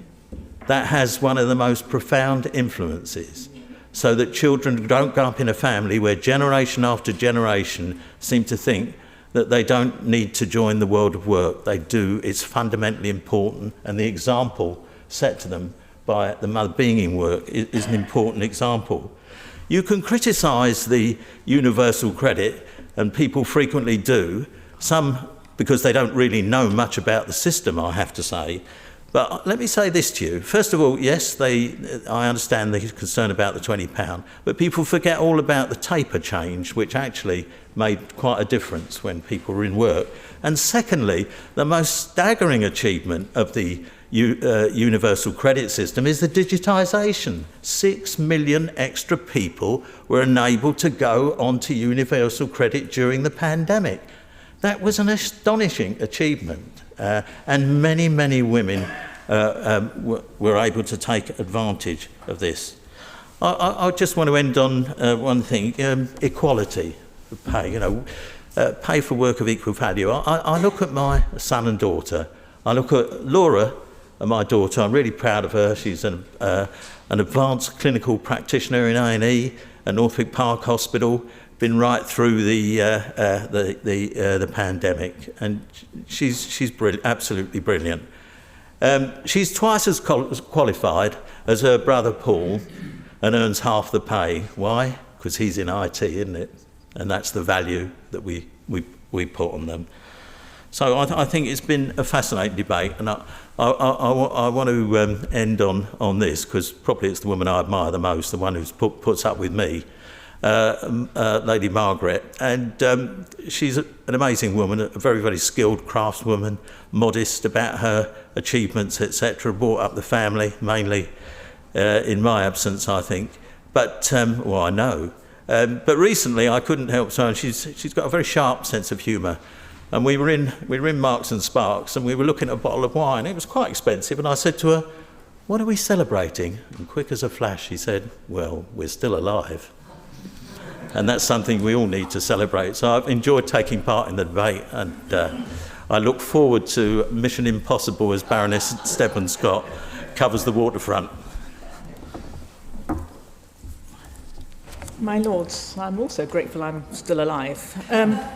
I would like to thank the noble lady Baroness Stedman Scott for introducing this very wide-ranging debate so very comprehensively. And I'm very glad that we have a debate for International Women's Day, though I echo the complaints that have been voiced by my noble friend, Lord Purvis of Tweed, Baroness Gale, Baroness Bennett and others, that it hasn't been close to the day itself or in the chamber.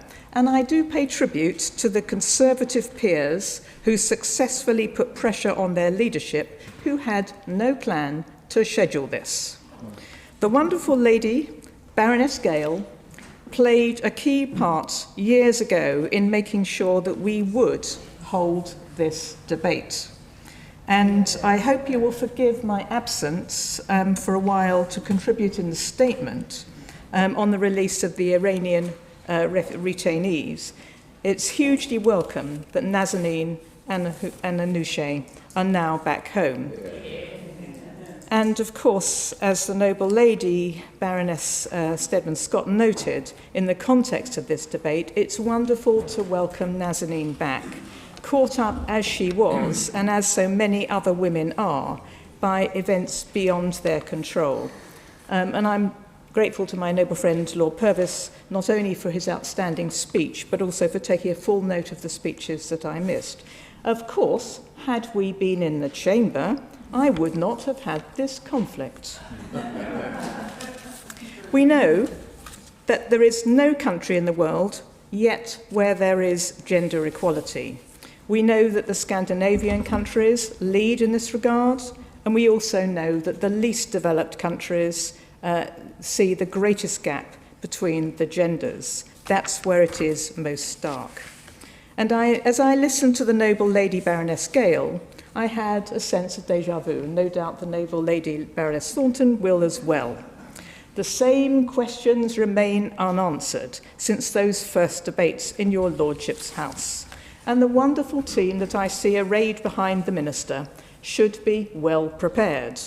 They and their forebears will have been passing the same notes to the minister year in and year out. Why haven't we, for example, raised by the noble lady, ratified the Istanbul Convention? Why does GEO move from department to department inadequately supported? When will our parliaments reach gender parity? Why aren't we centrally addressing the position of women in the UK, let alone overseas? They're all so familiar. So what's happened since we last debated the position of women in the United Kingdom and the wider world? In the UK, as worldwide, the pandemic has hit women harder than men, even though the disease itself may not discriminate.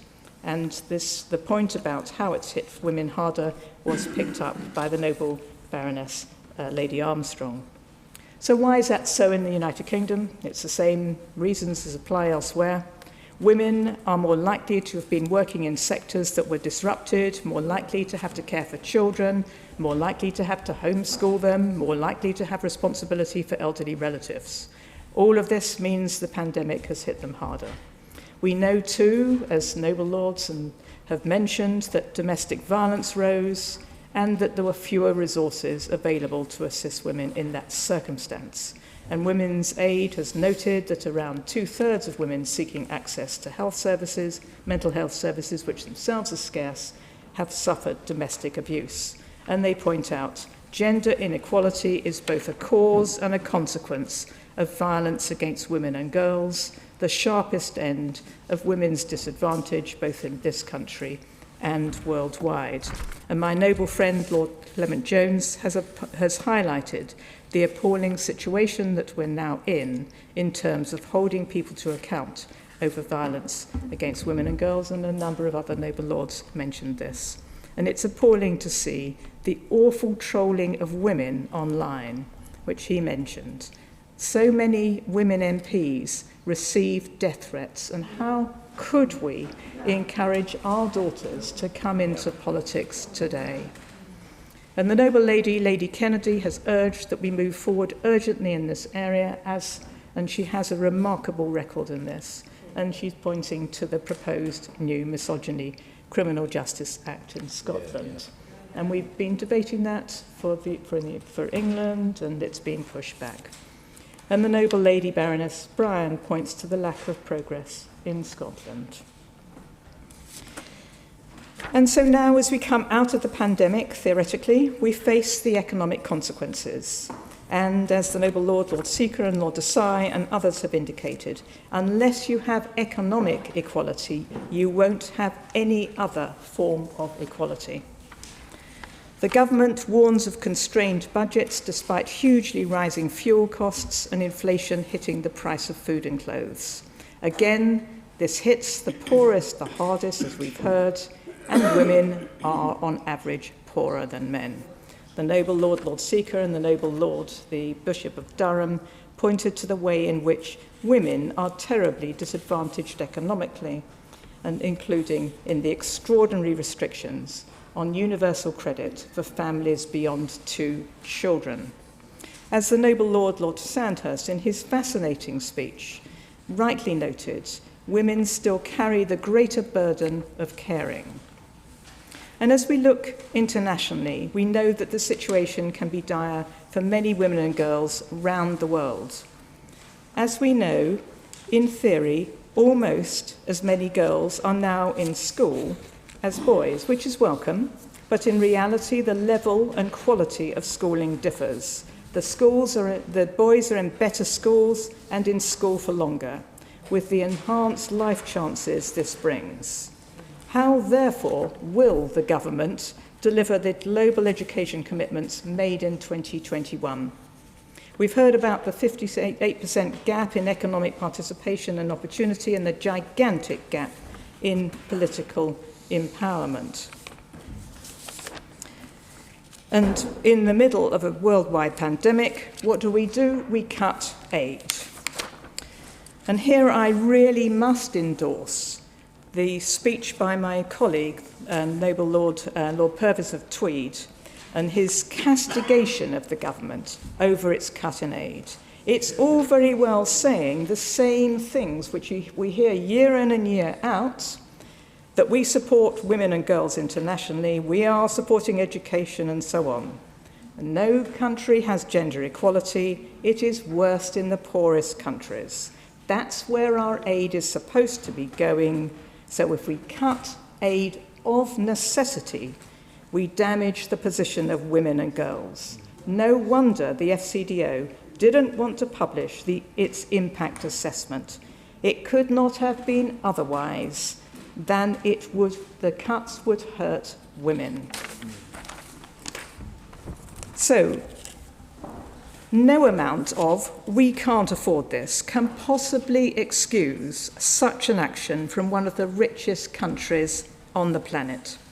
So the first thing to do is to restore the level of aid.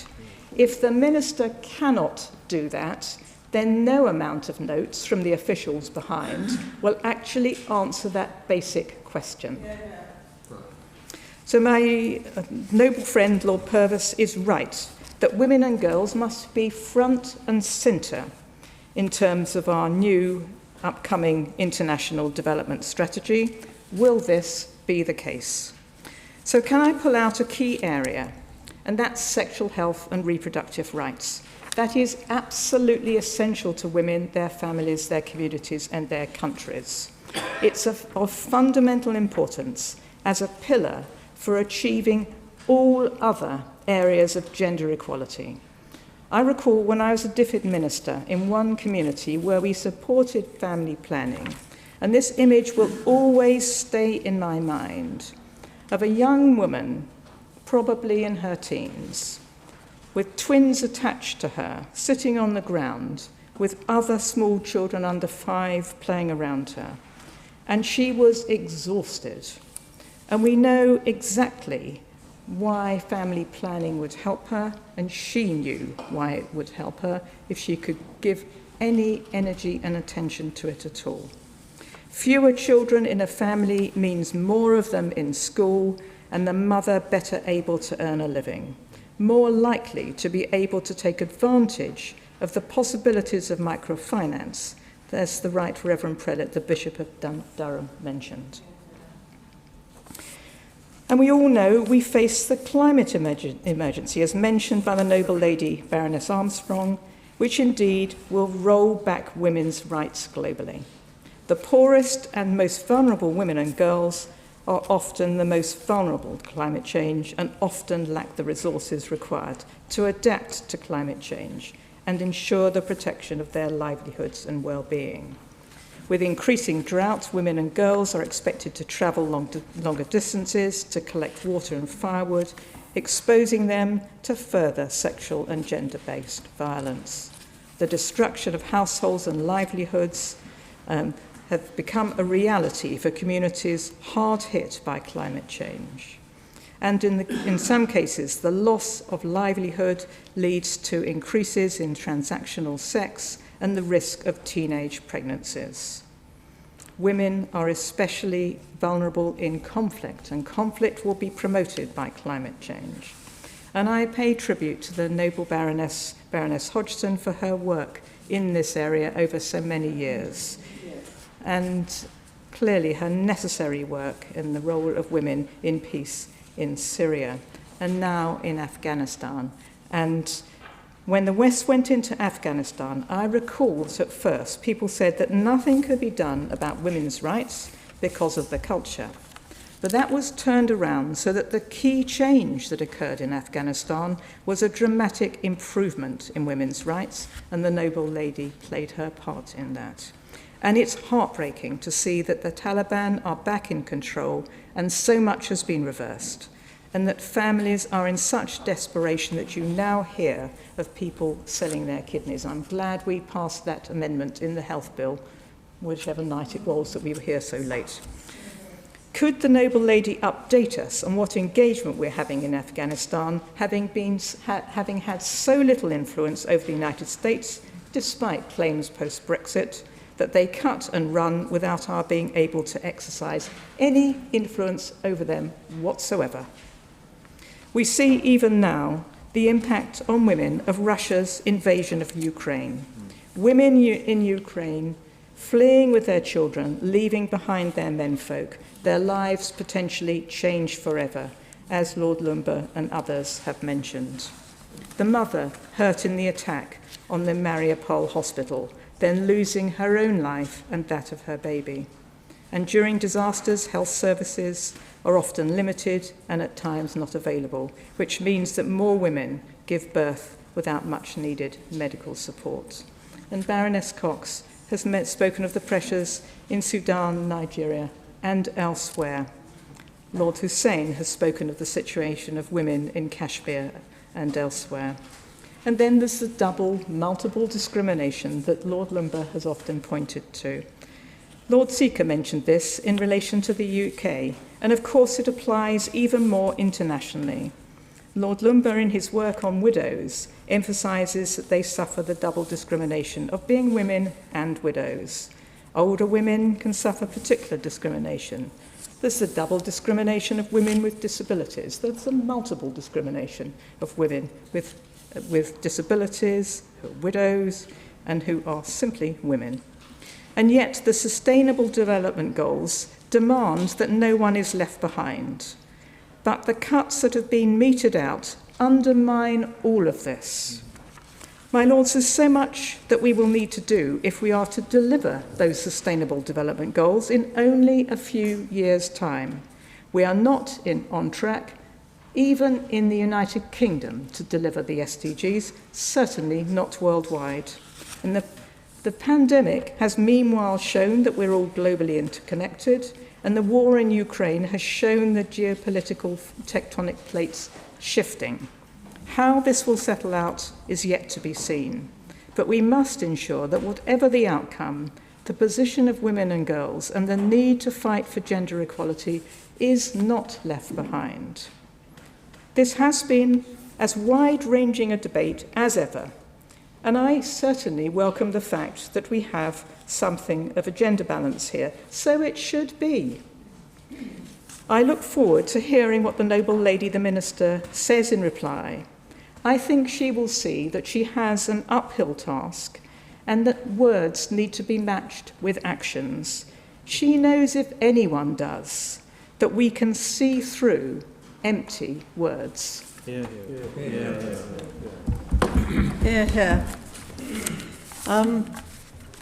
First, can I apologise to the committee for my seated comments to my noble friend? And I think I want to say something to the noble Lord, Lord Farmer, Young and Clement Jones. All noble lords meaning very well indeed by what they've said, and I think we could all agree about the need for careful and respectful debate and not taking for granted or assuming what people might think and what they might be saying. And the only thing I would say to the noble lords is I've been a feminist all my life. And one of the things you learn as a feminist and someone who's been active in women's politics is that you actually need to be in control of the battles that you fight. Yeah. So all I say to the noble lords is, it's great that you feel as strongly as you do, but and please support me and my feminist friends in any way you can, but actually the fight is ours. Yeah. And now I will turn to the theme of breaking the bias. I mean, I intend to make a speech which is about breaking the bias and about ending this prejudice and discrimination that women face on a daily basis in 2022. And like other noble lords, of course, who could not be absolutely choked up when you heard little Gabriella saying mummy to her mummy? I mean, oh my goodness me, is it not wonderful that that family is reunited? And I want to also pay tribute to my honourable friend Tulip Sadiq, the MP, for that family. And also wish everybody happy St Patrick's Day. I'd like to thank the noble lady, the Minister, for getting us this debate, because like other noble lords, I'm sure that she will agree that this debate deserves to be in the main chamber. And so I would just ask the noble lady to put it in the diary of the leader of the House and the Chief Whip for next year and mount a campaign which we will all join her in making sure that we get the debate that we want on the special day when we want it. I did, however, visit Central London Co-op's wonderful International Women's Days debate at the National Memorial Arboretum last week and spent a very lovely morning there. Not New York, therefore, but actually a great event. And my job there was to speak about bias in my life and the lessons to be learned. So I thought I might mention a few biases that I have known and experienced. And the first one I want to mention is my late mum, Jean Thornton, the eldest of 11 children in a working-class family in Batley and Spen. I cannot remember a time in my life when I was not aware that my mum was top of her class in her primary school. She was very ill and failed to be able to take her 11+ exams. And despite the fact that her teachers really were very keen that she should take it, her family did not arrange for her to resit it.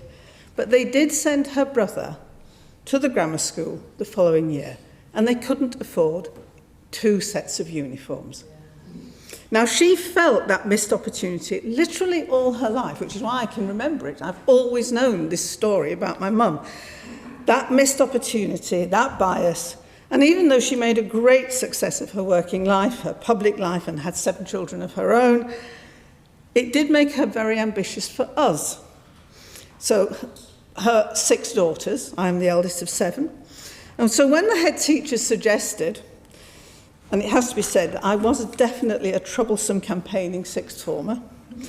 I might not be university material, he thought, and should settle for a teacher training college. I wasn't actually sure that he'd escape with his life.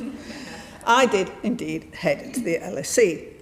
And when I was in my early 30s, in the 1980s, I decided to take a pop at getting selected as a parliamentary candidate in Bradford when one of our Labour MPs had died. Now, those of you who have subjected yourself to the ordeal of trying to be selected in a parliamentary seat will know that what you have to do is attend a lot of meetings to sell yourself to the members of the local party. However, 2 of the meetings in this parliamentary selection were in local working men's clubs in Bradford, and I couldn't enter as a woman. I had to be signed in and escorted through the club. So I watched all the other candidates, who were all men, waltz into the selection, and I had to wait till the secretary came to sign me in and escort me to the meeting. At the time, I did probably what most of the women here would have done. You know, I just got on with it. I did the best speech I could, and I didn't, needless to say, of course, I did not get selected. But it did harden me, and it gave me a campaigning zeal to change Labour Party selection rules and to ensure that there would be a great pipeline of women ready to stand for election. So in 1997, we saw the 100+ women, Labour women, and now over half of our parliamentary Labour Party is women. And we all experience bias, be it minor and annoying. For example, I am fairly sure that when I came to your Lordship's house in 1998, Conservative women here in the House didn't wear trousers. There was, I don't know whether it was a rule or a form or what, but they didn't wear trousers. It simply wasn't done. And same in the courts. Same in the courts. In 1998, women peers had 2 little toilets, the ones up by the chamber. The men still all had the splendid Victorian ones, but we gained the one just round the corner within a few years. And then, of course, the bias goes to the downright dangerous and discriminatory. I have an admiration for the organisation Pregnant But Screwed. And partly that is because when I was pregnant with my first child, I was, without doubt, the most senior person in the whole cooperative movement who'd ever taken maternity leave. And I wasn't that senior, actually. But the chair of the committee for which I worked simply thought I was being very awkward and very uncooperative by not saying exactly when I was going to return to work after my baby was born. Now, today, of course, I would have known to take a complaint and had them in a tribunal as quickly as you could look at, as you like. But I didn't know, and so I just had not as happy a time of my pregnancy as I should have had. And in the medical and health world in which I work, there's a clinical bias that of medicines and devices that are designed and tested on men still. That is changing, but still. And it's, of course, potentially dangerous and certainly can be very uncomfortable indeed.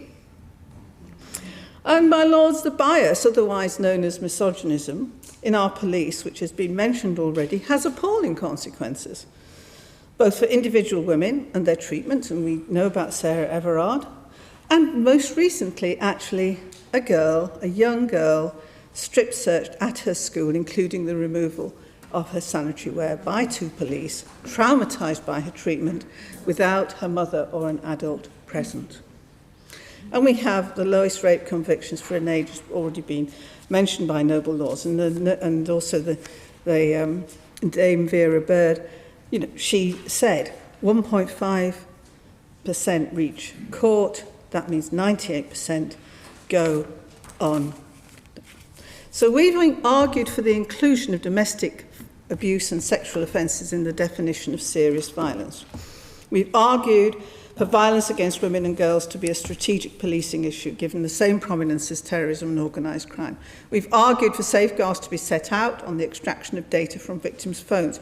We've argued for the lifting of the limit of prosecution for common assault and battery and domestic abuse cases. We've argued for a review into spiking so we can get to the bottom of this appalling practice. None of these measures, my lords, were included in the government's original bill. They are all there as a result of the campaigning work of women's organisations and the Labour Party, and I have to say Liberal Democrats and other members of your Lordship's House. We have changed the law for the better for women. And I think the government has been asked some very pertinent questions by my noble friend Baroness Kennedy about ensuring that misogyny is a hate crime, about publishing the perpetrator strategy as the domestic abuse bill requires at the end of the month. The government must adopt these measures. And my noble lords, turning to the area in which I work, which is health. We do need the Women's Health Strategy to be produced. I am very pleased that the Secretary of State has now said it will be produced, because the UK has been found to have the largest female health gap in the G20 and the 12th largest globally. Research has shown a gender health gap in the UK where many women receive poorer health care than men, routinely misunderstood, mistreated and misdiagnosed.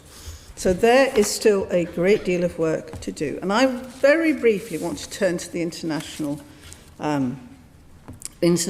issues which have been mentioned by several noble lords. And I just want to add my voice to say what a short-sighted, counterproductive decision to reduce funding for women and girls across the world at every single level. And I urge the noble lady, the minister, to put every single, mentioned by Noble Lord Purvis, mentioned by the Bishop of Durham, mentioned by my noble friend Lady Armstrong, mentioned by virtually everybody. We need to return the funding for women and girls to pre-2020 levels, and it requires a return of the 1.9 billion in programming, and we need it now. My lords, we cannot afford not to find it. I just want to mention two other issues. One is to do with bias and tone. The current Secretary of State for Health and his predecessor have both called out my Honourable colleague Rosina Aline Khan at the dispatch box because they didn't appreciate her tone. And I think that makes me actually quite angry. Because actually when men do that, when men say to women, "You're not using the right tone, my dear," what they're actually saying is, "You shouldn't be speaking at all. Please speak only with our permission." That's what they're saying.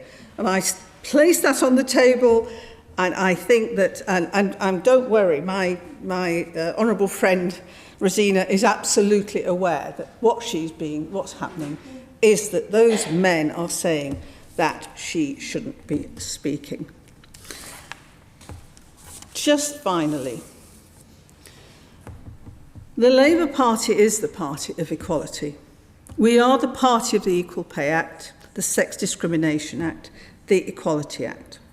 We understand that our society, our economy, our country is poorer if women cannot play their full part. Women hold the key to a stronger economy. My noble friend Lord Sikka was quite right. And indeed, I have been asking all the time I have been in the House for about gender impact assessments. We've been asking them for many years. I think the noble lady should add that. I plead with her to add that to her to-do list. And International Women's Day is always a bittersweet moment. It's to celebrate how far we've come, which is a great distance. Certainly in the time I've been in your Lordship's house, it's a great distance. But it's also to note with regret how far we still have to go, and a chance to recommit ourselves to the struggle for women, the girls of today, for our daughters and our granddaughters of tomorrow. Women across the country deserve security, prosperity and respect, and across the world. We think a Labour government will give them that, but for as long as we're still on these benches, we will push the government to deliver it.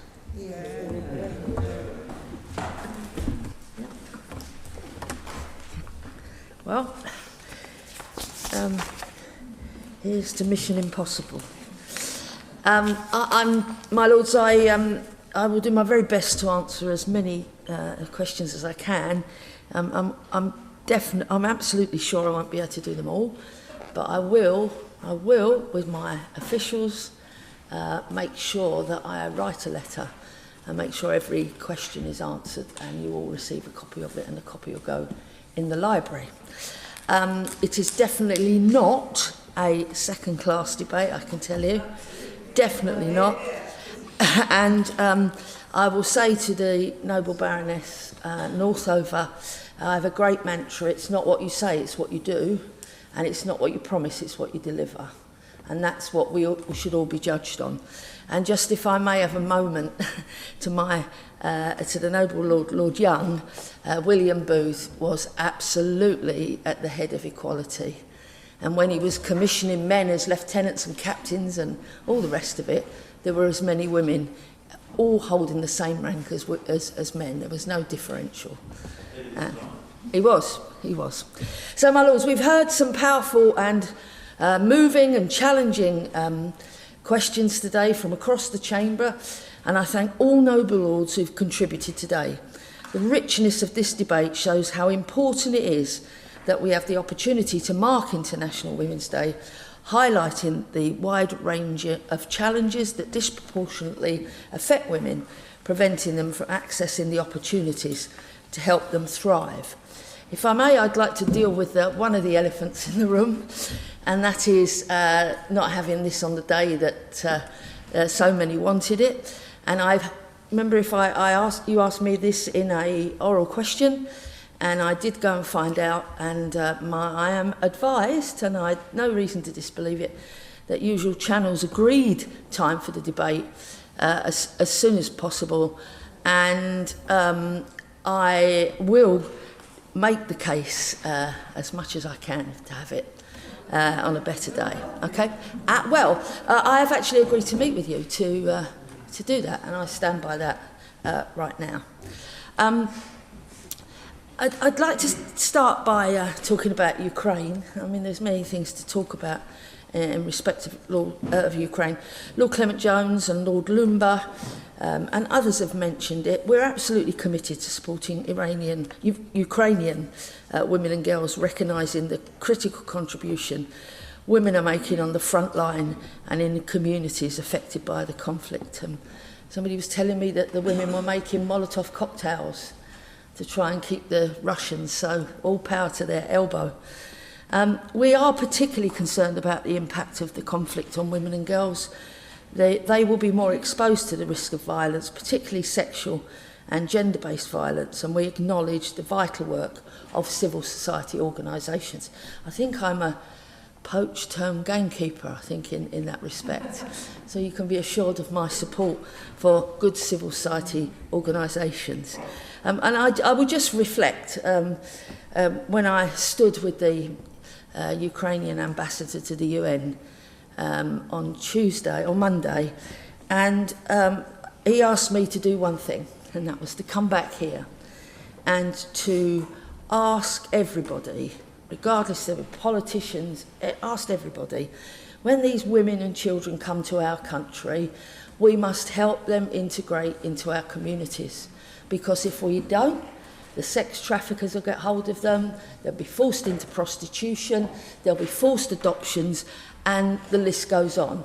And I gave him my word I would do that. So I'm asking you today to get that message out, to make sure we can stand by the need of the ambassador. And I didn't attend all the concert at the Met, but I was there, and there was a Ukrainian bass singer who sang their national anthem. Okay? And he fell into the arms of the conductor afterwards. And such was the depth of despair he felt. So let's all continue to stand by these dear people who need us. Let me just answer the question about the Istanbul ratification. The UK remains strongly committed to ratification of the Istanbul Convention, and almost all of the obstacles to ratification have now been removed, and we should be in a position to ratify the Convention quite soon. All right? I didn't think that was funny. Sorry, I didn't think that was funny. Okay, well, I was being very serious. Okay. The noble Baroness Gale and Lord Purvis of Tweed mentioned about political representation. They gave some figures of the balance of people, but we must congratulate the Greens on a 100% record. I think it's worthy of mention. I think later on, if I get to answer it, we'll come on to the issue of women in political life and the abuse that goes with that. The government continues to keep Section 106 of the Equality Act 2010 under review, but remains of the view that political parties should lead the way in improving diverse electoral representation through their own selection. The noble Lord Purvis of Tweed talked about the development strategy having women and girls right throughout it. The government will publish a new international development strategy this spring, and that will guide our work for the coming decades and beyond. The new strategy will prioritise spending on life-saving humanitarian aid and support women and girls, and the Foreign Secretary is committed and will go through the business plan and the strategy development. Again, Baroness Armstrong and Noble Lord Purvis talked about, and others, about an equality impact assessment of the ODA cuts. We treat equality issues seriously, and the UK is a leading global voice on women and girls and LGBT disability and wider human rights. We've got processes in place through spending reviews and FCDO business planning to ensure we meet our legal obligations. The equalities assessment was a snapshot in March 21, aimed at predicting how spending decisions for 21-22 would impact protected groups.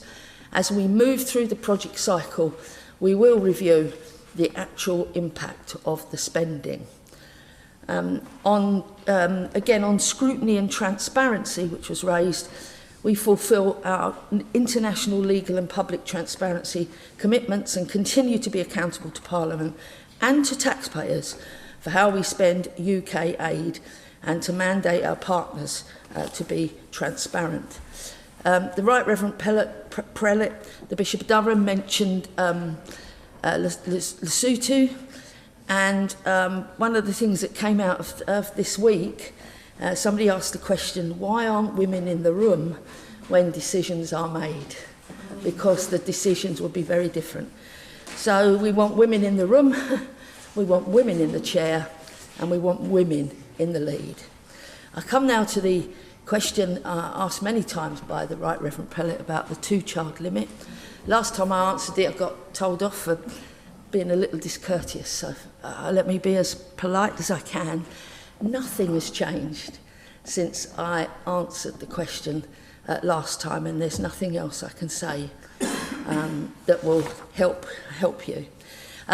The Noble Right Reverend Prelate, Bishop of Durham, Lord Sandhurst mentioned childcare, and this is going to be absolutely critical if we want women to be in work, we want to get women back to work, and we want to get women into better jobs.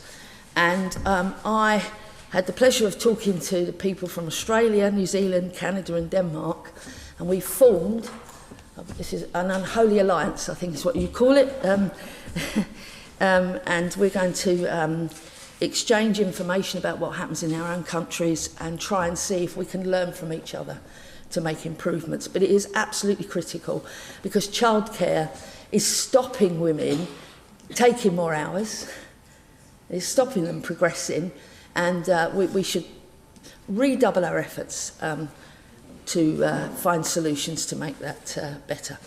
The Right Reverend Prelate raised the issue about the official development assistant budget for women and girls.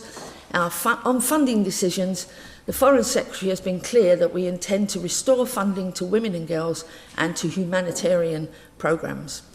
Our spending review in 2021 highlighted that we will increase aid funding for our highest priorities.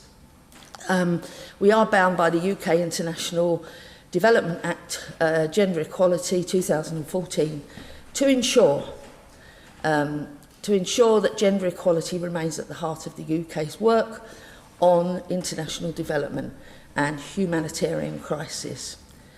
And I think this is the question you want me to answer. In November, the Foreign Secretary announced she would restore funding for women and girls to pre-ODA cut levels, and the baseline year and timing of restoration is under discussion as part of the Foreign Office's business planning process. So it's going to be done. I can't tell you when, but that's one that I won't let go, so you get the answer that you need. To mark International Women's Day, the UK was proud to launch new funding for women's rights organisation and civil society actors, and there is a £220 million pot of humanitarian aid which we're making our largest ever aid match to, and it's going to contribute to the Disasters Emergency Committee Ukraine Humanitarian Appeal and matching the first 25 million donated. So it's not insignificant. My noble friend Baroness Hodgson asked about the new convention to hold perpetrators of sexual violence account. As part of the network of liberty, the Preventing Sexual Violence in Conflict initiative remains a key focus for the UK government, and the Foreign Secretary has made tackling sexual violence in conflict one of her top priorities. In November 21, again, the Foreign Secretary announced her intention to work towards a new convention on sexual violence in conflict, and this is an opportunity to strengthen the international response to preventing these atrocities and supporting survivors and holding perpetrators to account. My noble friend Baroness Hodgson, and I can't remember exactly who, asked about Afghan and what's going on there, so I will write on that one. Baroness Armstrong of Hilltop talked about rollback of rights, and the UK is recognised as a world leader in defending and promoting women and girls' rights.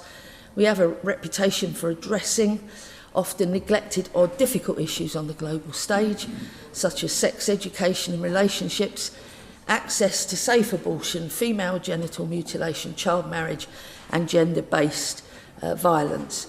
In negotiations at the UN and in other multilateral fora, the UK stands firm against organised attempts to undermine women and girls' rights, including a big discussion at this year's Commission on the Status of Women. I would also say to the noble Baroness Lady Armstrong that I would be very, very pleased to learn about VSO. So if you want to jack up a meeting, I'll be there. And the other point I wanted to make was I was listening to a very powerful story from a minister from Chad, and how their water has completely run out and they can't grow food and they can't look after themselves. So it was heart-rending, really. In terms of engaging with women's organisations, I've been holding a series of roundtables with women across England to discuss the impact of COVID-19. And again, I hosted a roundtable at the UN with civil society organisations. And if there's an organisation you think I should speak to, please let me know, and I will endeavour to meet with them. Noble Lord Hussain mentioned Kashmir, and we do recognise there are many human rights concerns on Indian-administered Kashmir and Pakistan-administered Kashmir. We encourage all states to ensure domestic laws in line with international standards, and the British High Commission in New Delhi and our network of Deputy High Commissioners work closely with Indian civil society and non-governmental organisations to promote gender equality and tackle gender-based violence. Gosh. Okay. The Noble Lord did ask me to write, so if you can leave that with me, I will do that afterwards, if I may. Time is not on my side today, that's for sure. Can I just say that my noble friend Lord Farmer made a really good point about somebody. I can't say her name, so I'm not going to embarrass myself. But she is a sign, and we should make sure that we give our support in that way. Lord Farmer mentioned about sport. And it's something that everyone in the country should feel able to take part in. It's for sporting bodies to set the guidelines about trans people in sporting competitions. I always call people my friends because it just happens to come out, but the noble Baroness, here we are, Baroness Kennedy, you talked about violence against women and women not being able to walk up the street for fear of what happened and the terrible abuse, both verbal and physical, that they get. And I will take back the point you make about what's going on in Scotland. And I'm advised that we'll be publishing a new hate crime strategy in due course, which will take the Law Commission's recommendations into account. But let's be under no illusion, it's serious stuff and it needs dealing with. Okay. The noble Baroness Cox, who I agree is an inspiration in matters of international issues, asked about support for Burma. Myanmar is a focus country for the UK Women's Peace and Security National Action Plan, as well as the Preventing Sexual Violence in Conflict initiative. The UK has sought to integrate support for GBV survivors across its humanitarian and development programme and has provided flexible funding to women and to LGBT-led organisations. The UK is also supporting the UN LIFT Fund to reduce risks of trafficking and support survivors. And I think the term deaf ear was mentioned, okay? So we'll turn the volume up on that one and do our best.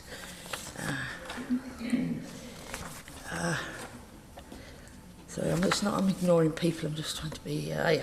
Now, my noble friend Lord Sandhurst, and again the noble Baroness Kennedy, and in fact, noble Baroness Thornton, raised the issue of sexual harassment, and it's just not on. Every woman should be able to live without fear of harassment or violence in the workplace as much as anywhere else. As debate about the future of the workplace proceeds, the government is committed to making sure people feel safe and supported to thrive. The noble Lord Clement Jones made a very important point about freedom of speech, and I fully support him. And I also know that I can count on all noble lords to be respectful of each other's views, and that if we don't show respect, we won't get the debate that we need. And we may not agree with each other on certain things, but we've got to have an open and honest debate. The